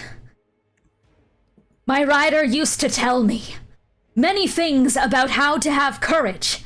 Courage is what we need right now, dragons. We are not apathetic creatures. We are passionate. Passion as the fire that spews from our mouths. Cold as the ice that spews from us. Electric as the shocks that come from our talons. We are dragons! We are not machines. This is not us. Get up! Get up! And fly! Fly! Is what she is going to screech out. Yep, that is what she's gonna do. Yes, sir. Melodic miracle. Yippee! So that is the dragon's turn. It is time for the apathy. The apathy is just going to go. Fly as you might. It's not gonna leave anywhere. That's the unfortunate truth of it all. That's all I'm trying to tell you. Oh, it's unfortunate, really. All of it. Nothing will ever change. Nothing will ever change. You can fly out right now, but you'll be captured again, just the same. Everything's a cycle. Everything's a cycle. By the time this is all over, what will you have accomplished? You think you're doing one thing, but fate has decided that you're doing another. It means nothing. It all means nothing. Your personal growth. At the end of the day, when it comes to this life, we are just a story. We aren't the writers of our stories. We are just doomed by the narrative. I'm sorry. I'm just trying to get you to see what I see. And I would like everyone to once again roll a wisdom saving throw as the apathetic aura is going to pulse outwards. That's a nat 1. Ooh. I got an 8. I got a 19. Yeah. Yay! Ryder's fine. Do I take All a right. point of exhaustion? You take 2 points of exhaustion because of the nat 1. Sharpay takes 1. Ryder. Yep. Yeah, Melody, thank you, Melody. saved your asses. So putting that like specking into trying to save Melody, good play. Holy shit. And Apathy is going to once again make a languid claw attack. She has failed every single attempt to use this attack. So let's see if that changes this time. She is going to once again try to attack Ryder, who is currently in the best position to kill another cube, so... It's out of my hands right now. I don't think a 13 hits you. I really don't think a 13 hits you. I mean, I'm going to double check, because I don't know that... Yeah, it doesn't. Yeah, so you hear another, like, wet right next to you on the ground, as you are just, like, by the pot, nonchalantly going, like, if only someone, you know, I have to protect it with my life. I hope no one sets it ablaze. I mean, honestly, at this point, he's probably just kind of hanging out by it, and then, like, he hears the sound again and moves his head, like, towards where it is, but he doesn't pay it any mind. Yeah. Oh my god. This encounter is shenanigans, straight up. All right. Eiji's turn. I believe that is going to be the end of Draconic Spirit, so I think Eiji is just, like, gonna be, just going like, yes, dragons, come here. I can help you. It's just down this hallway. If you can just get up here, we can get out of here, and you can fly all the way around the world. It'll be great. So I think Eiji is ready to help dragons up, basically, right now. There's a bit of a roadblock, but you can just move them. Exactly. You know what? Eiji's gonna go down the tunnel and start working on that. So, Eiji is gonna be out of initiative for now because Kiki is not here. Eros, your turn. You got up and then immediately just went, oh, once again. Yeah, I lay back down. So you said it's like a small silver dragon, right? Mm-hmm. He's just gonna, like, do this, like, looking up from, like, the floor, and he's gonna go, hey, it's me, the tar voice. God damn it! I need you to put the cube in this bag. Please. You slowly but surely like pull out the bag of holding and just have it open in there with like as the dragon. I want you to roll persuasion. I swear to God, Is there if you any chance I can, manage, like, health action? you would sacrifice That your is action. I can- Persuasion. That is a With 22. moving this- It'll be a well, it's bonus. fine, he's got it. Yeah. He's Oh, got what it. did you He's get? fine. 22. God damn. Yep. So this young silver dragon next to you is just going to let go. But I thought we were supposed to build it up. Oh, well, I suppose you're the one who gives us purpose. Will this give me purpose? As a dragon. Sure. Then right away. And they will just skitter around, grab the cube, walk over towards you, and just go. A strange-looking dragon you are, but must be part of the purpose. If you are holding the bag, then... They will slowly set the cube inside of the bag of holding and push it inwards. I close it and I give it a shake. There is a whole ass sun in there, so... So needless to say... Bagman's gonna get his fucking I surprise. think that's a good way to melt it. You just like, you close the drawstrings and start shaking. I'm going to make you roll damage for the spell. The spell Sunbeam. Cool. How many? What? 6d8 radiant damage. Cool.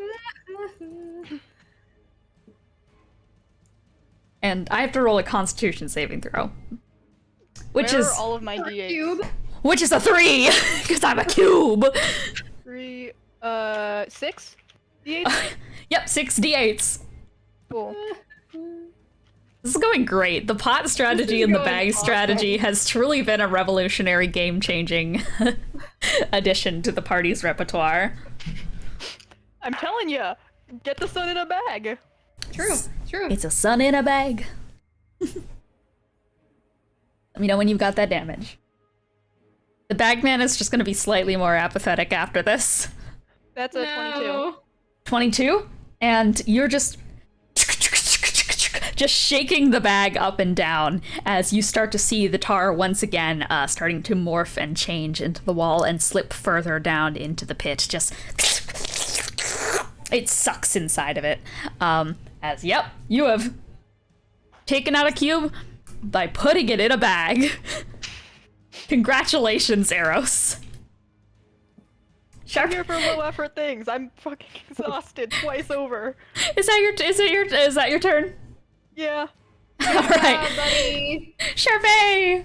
You just see like a little Thumbs up. Yeah. She's still like kind of hovering, so she just kind of like lolls over a little bit, like rotates a little. She points at the fire and she's gonna try to move it over to the pot, and she's gonna like point at it as it's going. She's like, "Oh no, look out, it's fire, oh no." I can't believe someone is shooting fire at the pot. Praveen adds. Terrible. Somebody help.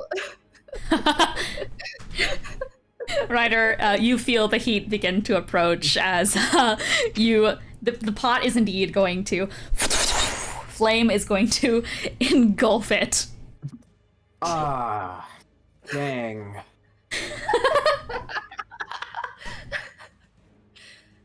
Did I ever tell you I love you guys?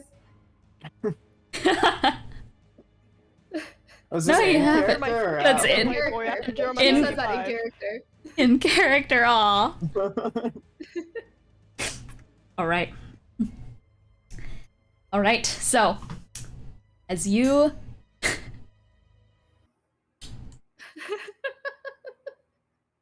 What's about to happen? how do you want to do this? How do you finish Yeah, this? that was the last of the cubes, That was the right? last cube. Yeah, it's How do being you do melted. this? I mean, it's very much the same, very silly, like Breath of the Wild, like pot, just like dancing a little bit, and then probably when it's done, like it just like tilts a little bit, the lid slides off, and it just like pours out like the cement. I want to say Ryder is also there, probably just like Oh yeah. one Get out of the hand, way. one hand on it, Yeah. like Yeah. maybe like shaking it a little bit. Yeah. This is beautiful. This is absolutely beautiful. Yeah, Ryder, you just like are flipping the pot up and down. By the time that the pot lid is going to fall off the side, this plume of dark smoke is going to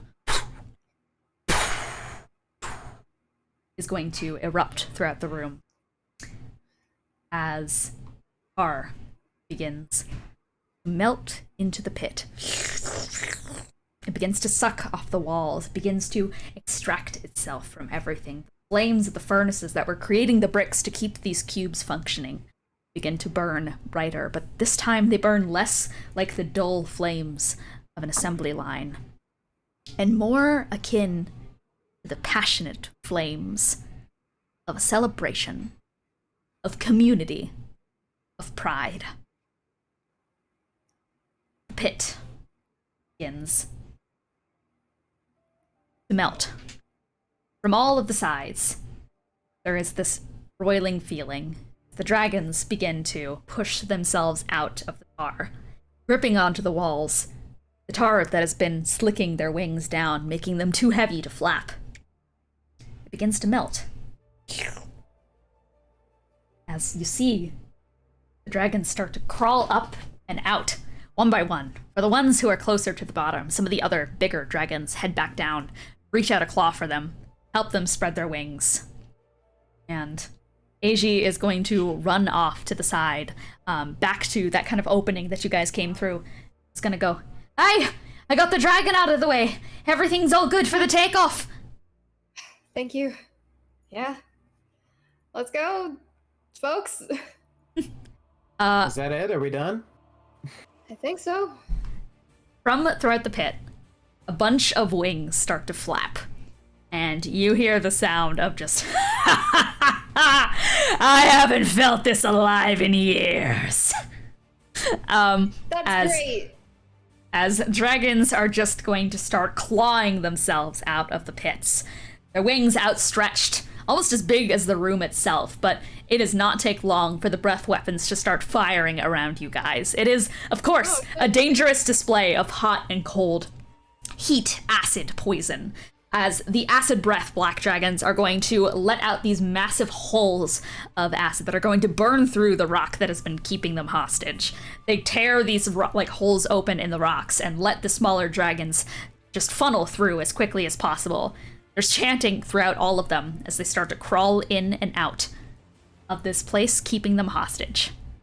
You hear in the distance the sound of wyvern wings beginning to descend around the island, as things in general just start to ramp up in intensity here and there.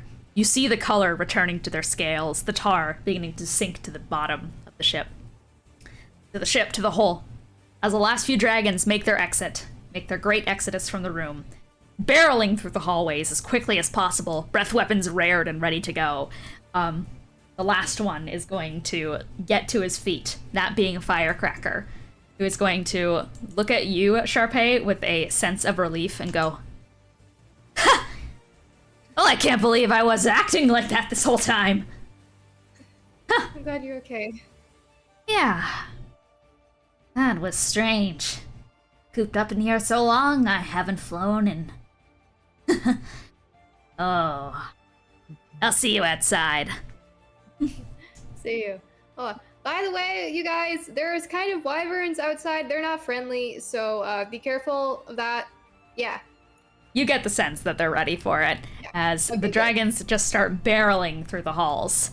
Just wings outstretched on the outside. You start to see through these small holes that they have dug through the rest of this island, as wyvern claws begin to descend and slash. Large wings begin to fall down, but are quickly torn apart by dragon claws. They have been waiting. They have been itching to get the fuck out of here as quickly as possible. As the apathy fades from their bones, they are free to fly. And fly do they do. That's a great way to phrase it. Fly do they. Wahoo! But as the dragons fly away, with anger, that plume of smoke upon their eyes, led to an interesting scene, and the same may be true of the apathy. As you see the last wings, hear the last flaps, and the roars of excitement, the cries of freedom. Rolling fog begins to take the scene. I would like everyone roll me one more wisdom saving throw. Oh, man. Surely it'll be Oof. fine this time. I got a nat 1. Actually, I have 2 Indomitables. I'm gonna use my I Indomitable. also got a nat 1. I'm gonna use Indomitable. I also got a nat 1 and I don't What have the hell? How did that happen to us? That is- It's at 16 now. I don't know also if have a it's enough to 16 succeed. now. What the fuck? I don't have an Indomitable. I'm sorry. You're Oh only my- at level 2 though, right now, though, right? Oh my god. That is... Jesus Christ. How did we all get nat 1s? That's ridiculous. Please put your rolls in rolls for me. Okay. I'm baffled at that. Statistical anomaly you guys are. 16. Okay, great. Ryder and Sharpay, with your teamwork coming together to free the dragons. As the smoke passes you by, you feel for a second these last licks and breaths of voices going through your heads. What would be Sharpay's biggest doubt right now? Good question. It's... I mean, now that she's back into it, because you asked a similar question in our one I did. shot, but I now that did. she's back into this, it's probably that she's thinking, like, you know, as all the dragons are leaving, she's kind of like, hey, wait, guys, we kind of need help. She's kind of worried about, you know, she's remembering the guy, the satyr who we pushed off a cliff, and then the wyvern came to get him. Like, he's probably around again now. She's worried about Ryder. This worry kind of compounds into this howling, burning sensation in the back of your head that kind of rings behind your ears. This sudden fear that rises up you. This strange little doubt. Oh, it seems that things are going well, but you know at this point that on a dime, anything can change just like that. Hell, grand scheme of the timeline of this adventure, you changed like that. But it drifts in one ear, out the other. Steel yourself. Look forward for what's coming next. Ryder, what is your biggest doubt at the moment? I'm trying to figure out how to word it. Like, what's the best way to word it? It would probably be, he's not, like, 100% certain on his goal. His long-term goal. So, flashing through your head is that little bit of doubt once again. Especially likely compounded by the fact that crossing the Dead Zone Sea, which seems next on the bucket list, is also a goal Roxanne, for some reason, has accomplished. There's unclarity as to the situation, what step you're going to take next. That, for just a moment, passes you by. Eros. Ryder and Sharpay, as you guys hear and see the rest of the dragons.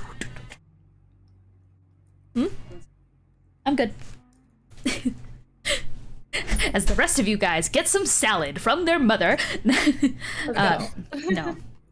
As the rest of the dragons begin their grand exodus from the hole and from the pit. I know, I said the thing. I said the thing because Exodus is in Cursed Ones and is also Venny's name. Then I said the thing and it makes a lot of sense because it, like, thematically speaking, but it's also... Okay, so... It's a good word. It is a good word. As you guys are getting ready to likely head out to perhaps regroup with Hammond or whatever comes next, as those passing doubts cloud your judgment just a second. It's a second long enough for you guys to adjust your senses. Realize that Eros is falling. Eros, you are not in control of your legs as you stood up. Walked right into the pit. And fell. Could I reaction Featherfall? In just a moment. Okay, that's okay as well. It's not gonna do any damage. But, we are just going to, real quick, I'm gonna have a little fun interaction with you, Eros. You find yourself, once again, in the field. The long, outstretched field, pasture of a farmer. That olive sky with the dark red sun off in the distance staring you down. And next to you, Eros, is Leviticus. It's going to step around in front of you and is just going to give you a terse smile. You're putting on a good show out there, I'll give you that. You know, it's the first time I think I've actually gotten to talk to you face to face. But, considering that, for lack of a better word, cat's starting to come out of the bag of our whole arrangement. You know, there's just a couple things I wanted to run by you real quick while we have the chance to talk. Perhaps a couple of questions I wanted to throw at you. You know, now that we have the opportunity. Go ahead.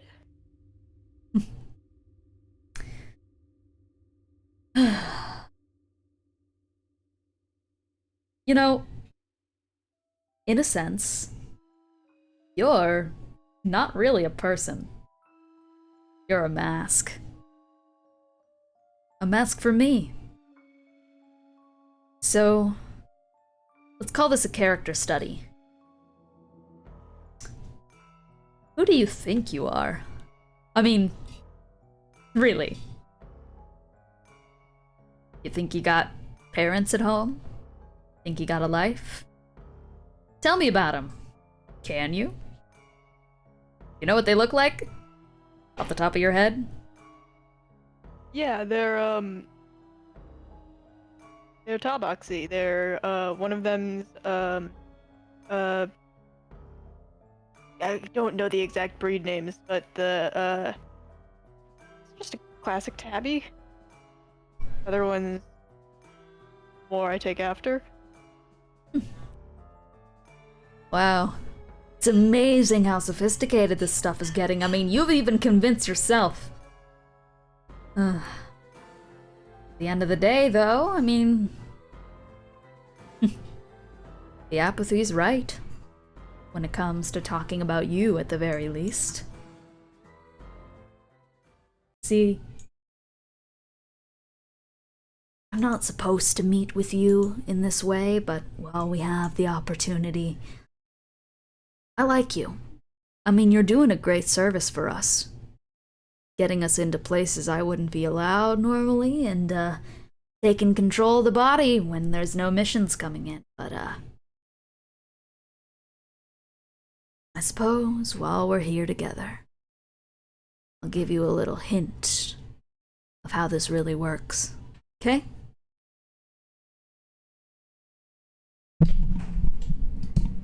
You're the curse.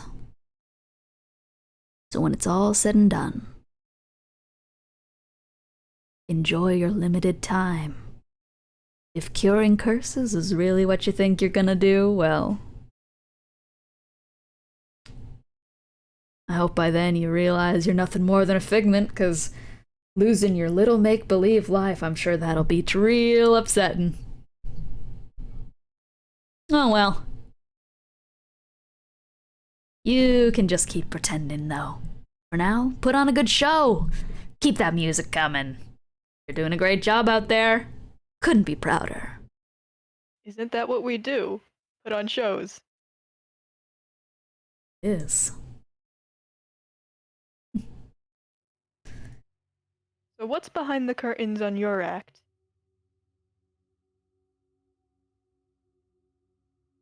They pause for a second and look at you.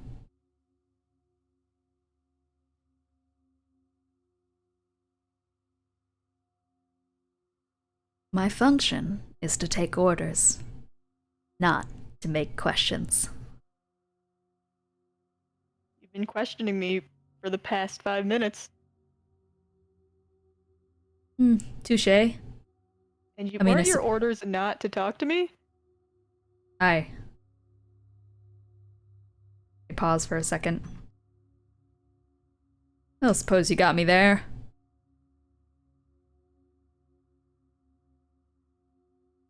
Sometimes I can't help myself but be a little curious, but I mean, that's what they tell me. Curiosity at the end of the day will kill the cat, and Satisfaction brought it back. touche. Did you like the songs I sung? They were some ones I've been working on for a while. Figured it'd mix with all the whole... Thought it might be a little more helpful in the anger area since it seemed more that kind of style. But apathy's not a good look on anyone. Really isn't. Yeah, I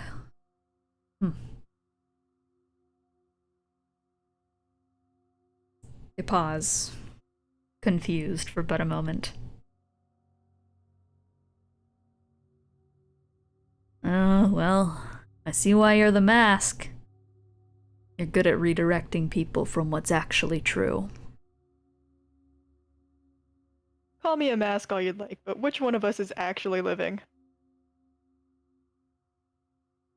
Which one of us will remain at the end of the day? Does it matter? I think so. I don't.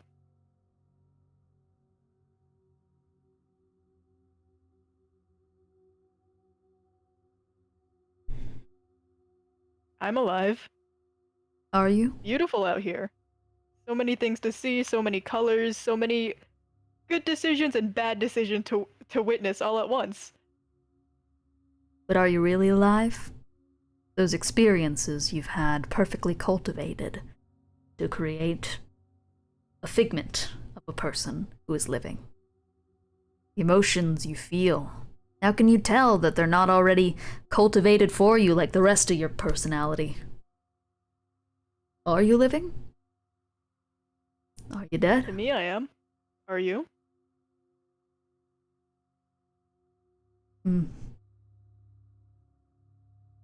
What a paradox. Both dead and alive. I guess we'll see the true answer to our questions when the box truly opens. Guess so.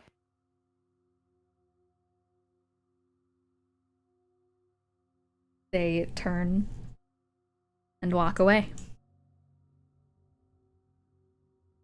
He watches them go. Sharpay and Ryder, I mean, I'm sure Sharpay, like, lets out some sort of noise when Eros falls, to alert Ryder to what's happening. But before you can reach out and cast Featherfall, you just hear, like, a slap at the bottom of the pit as Eros hits the bottom. Slap. Eros, you okay? Ow. Are you alright? I didn't realize there was a bottom. Yeah, me neither. Ugh. You try and sit up, and you are just absolutely covered in tar. That kind of Need any slicks help you getting back out to of the there? ground. Yeah, you ever play with those dumbass, like, sticky hands as a kid? I feel like one of those. I'm sorry. Can you dimension door out of there, or do you need some help? Yeah, I gotta work myself up to it. Yeah, you're good. Take your time. I want you to roll perception for me. Me? Yeah. Oh, okay. You! Me! What's my perception? 23. 23. As you're kind of like getting yourself up and ready to get the hell out of this pit after that strange encounter, you are able to glance your eye to the side and catch a glimpse of something glowing, slightly sunk into the tar. It's a little potion vial. I've described in Shell Shock that there are two types of gold in Cursed Ones, that being the old god gold and the new god gold, so I will give you guys the rundown. Do you have visual aids? Goodbye. I do. Holy shit. I was on the other page typing that up in my inventory, and I just assumed they died. No. I did. Oh, my visual aids are my nail polishes. I see. Oh, let's go. So, the new god gold, that being the gold of all of the eyes that you guys have seen, everything related to the Pantheon, Genesis, is a duller type of gold with less of a color differential. It is just solid, pure, kind of greenish gold. Old god gold, that being the artifacts gold, is the best example for it, and anything to do with the letter gods, celestials, etc. Benny's magic also is this kind of like brighter, more orange gold. Has almost like a radiance to it. So difference is duller, brighter. Yippee. I see. You see the glint, very bright gold bottle next to you. That's new god, right? New god. What god? Polish. Which That's one? new- Which god? New god. Okay, new god gold. Oh wait, old god. Sorry, I forgot. Yeah, no, I Old was god. like, No, okay, maybe I was wrong. I was wrong. misheard, But... I'm stinky. I got it. I figured it out. It's old god. I think it is. It's old god. Trust me. My presentation is perfect. You're good. Perfect. There's a small glint of that next to you in the tar, but it is quickly sinking. I grab it. All right. Roll sleight of hand. I believe. Oh boy. Ooh. Ooh. Surely you're better at sleight of hand than tar. Ooh. Oh man. What's my dex? That's a 9. Ooh. Bro. You go to reach for it, but your other hand, as you kind of push it to give you leverage, you go forward and just kind of slap face first into the tar and kind of pull your face up again. Just. How is it still going? It is still going. You can still try again.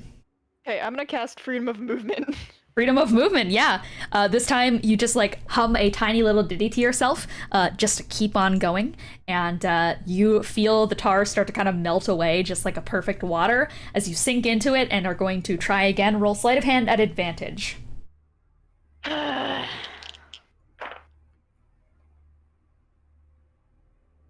Sleight of hand, add my dex. Oh, I get half my proficiency bonus. That is Hey! 18. 18? Hey. You reach forward and swipe it. As you kind of pull it out from the tar, I mean, of course, some of the dark liquid is going to stick to it, but as you're able to kind of brush it off with the freedom of movement, almost acting like that water repellent serum, that kind of rolls things off as tiny little beads. See, it's an Old god liquid. It hums with the colors of the elements. And soaked in its vial is a multicolored scale. It glimmers a bright gold.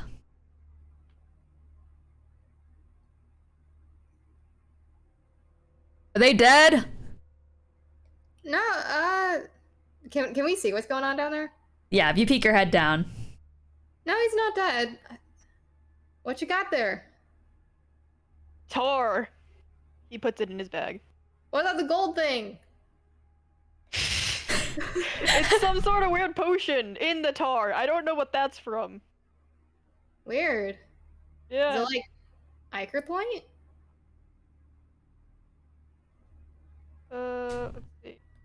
I guess I'm asking myself that, not Eros, because Eros wouldn't know. But Yeah, I've I'm seen Iker trying Point to figure before. out if I can go up.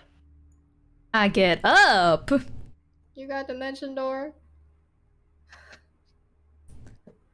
Dang, okay, so freedom of movement doesn't take me upwards. Okay, yeah, I'll dimension door. You grab it, you put it in your pouch, and you cast Dimension Door. You flick your little hand around, and you appear right next to Ryder, Sharpay, and Praveen. He's humming elevator music. Hey. I never want to do that again. Hopefully we Fall won't down a have to. very large pit. No, the whole apathy thing. Yeah, Hmm. fair. We Yeah, killed it, not I the think. best look. Especially not me. I need the color. Otherwise I'm just completely washed out. Hmm. Well, where to next? I guess, I mean, we should probably talk to Hammond, but... Yeah, I mean, figuring out the dragon situation seems like a good next step. Yeah. Yeah. Can I perceive the golden liquid a little harder? Sure. Can I Roll investigate Arcana. it by chance? Ooh, Arcana, I can do that. Damn, that's a 10. I don't know. L. It is indeed a glowing golden vial of liquid. It does definitely appear to be a potion. Huh. We should make cocktails using the bottle, of course. Great idea. Nothing will It'll go work. wrong. That's fine. Down it like a shot. All right. Oh, is it just in the jar? Neat. Yeah. Okay. Meet up with Hammond, figure out the dragon situation, Yeah, save your friend.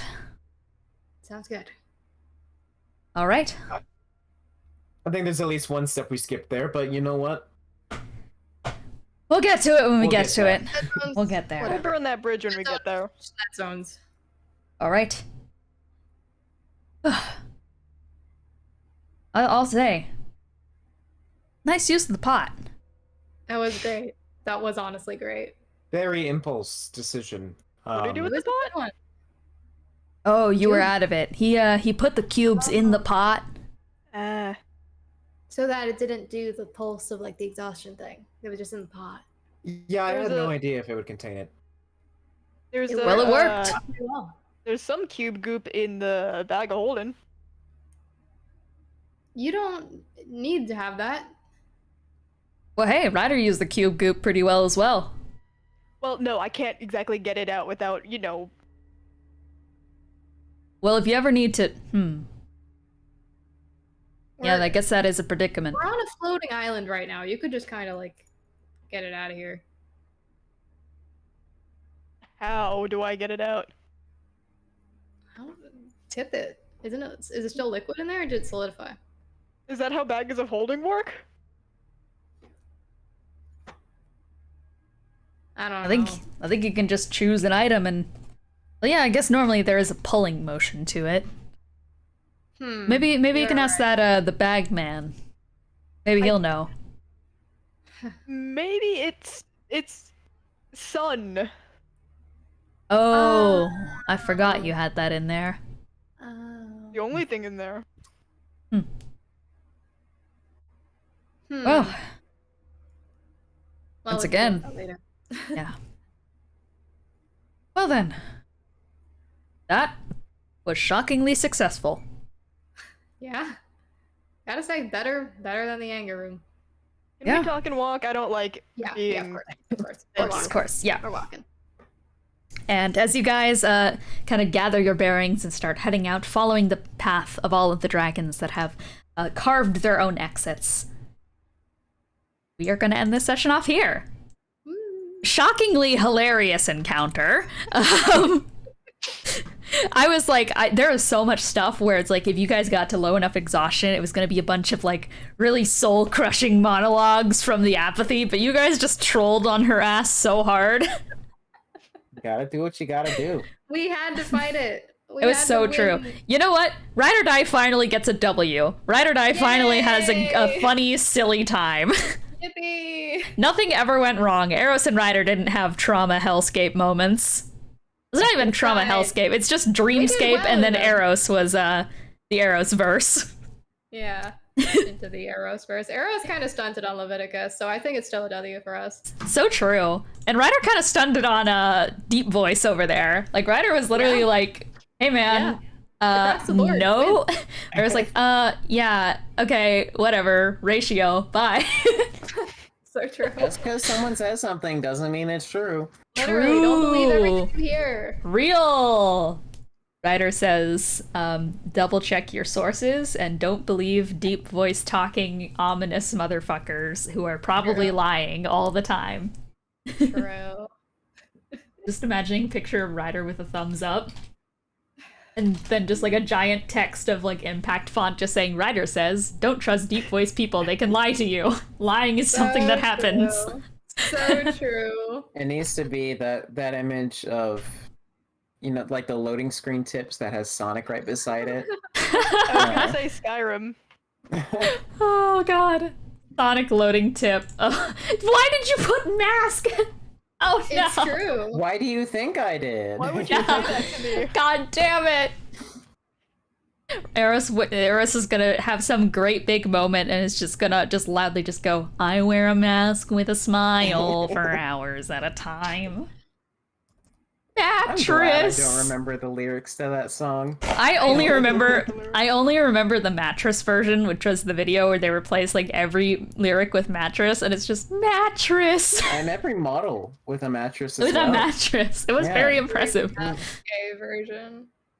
Speaking of the Eros verse, I've teased it last time, but I'm just going to give one more teaser. There's going to be an official teaser coming out soon. And the A&A people already fucking spoiled that it's gonna happen. No. So there is indeed a Spider-Verse 3-shot coming very soon with a bunch of the people you love from both Cursed Ones and Apex and Aberrations. It's going to be super fun. There's a bunch of cool art for it. There's going to be an official promo soon.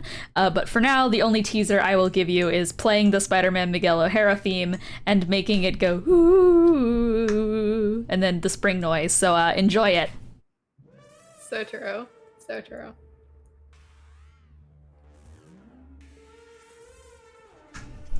Nobody in the Discord call could hear it, so it's just me jamming. Yeah, I'm jamming to my own music. I'm happy for you. So yeah, Spider-Verse one-shot stuff coming very soon. I'm very excited for it. I may or may not be ordering a spider suit for it, because I think that would be funny. But let's do some closing remarks. Cole Radicole. I don't know why. You guys kept on making cooking references, and I feel like, you know, as a closing remark, without any other important things to say, my brain conjured up the image of, like, Ratatouille, but it's Walter. Yes! That's so cute! So true. Whenever, So okay, cute. I'm imagining that both Gilly and Ryder cannot cook for shit. Because they're Outlanders. No one's taught them. They don't have parents. They just have each other. And shitty beef jerky is what I'm imagining they mostly ate. So I'm just imagining Walter being the chef of the house, and indeed ratatouilleing the two of them around for dinner. Oh god. I believe he could do it. I think, yeah, I absolutely believe in Walter. Oh, yeah.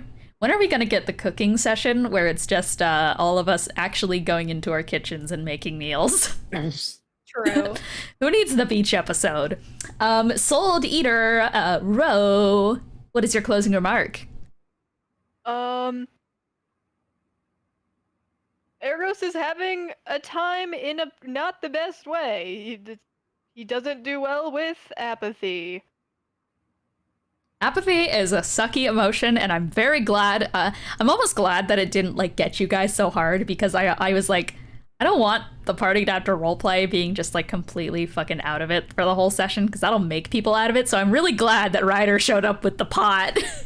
I will say, the reason Eros just jumped directly into the pit, because, you know, you feel it creeping on and then you get like sort of manic trying to keep up everything absolutely. and go in to try to get it all done. Yep. Oh, that's what went behind that. That is perfect. I love the amount of thought you put into that. That really like makes me happy that you're also like playing along with the metaphor and you get it. You get it. Yes. All the time I put into it. He is an artist, and by God, his emotions are the only thing he has if he does not have a backstory. So real. Yeah. CC closing remarks. I'm proud of us for finally getting silly with it. We fucking deserve We this. did it. Finally, Ride or Die Gets Silly. That's going to be the title of this session. Let's go. Well, thank you guys so much for watching. We are actually going to go raid James. Yippee. So come with me. Oh, Cole is in shadows. Sorry, I changed tabs. I just God. got a vague impression of your face, also terrifying. All right, so I gotta. Oh God, he. Oh, that's horrifying. Hold still, real quick. Hold still. Right, we're. Hang on. Oh God, I don't think it's showing on stream. I tried to not blink. You broke the cameras. I did what? The cameras broke on the stream the second that you did that. I don't blame me. Okay, I've set up the raid. Technology. So we are going to go raid Pixelated Astronaut, aka James, big supporter of the stream, big silly guy, good friend of mine. He's not playing D&D, he's playing Apex Legends, so I hope you guys all enjoyed this session. Next Ride or Die will be whenever it happens. I'm not going to give anyone an estimated time because we are busy people. But I hope everyone takes care. I hope you guys have a great weekend because the weekend's coming up. And yeah, thank you guys so much for watching. And remember, pots can be used for many things. True. Bye! Bye. Okay, we have successfully raided James. Oh shit, we're still streaming. Ah!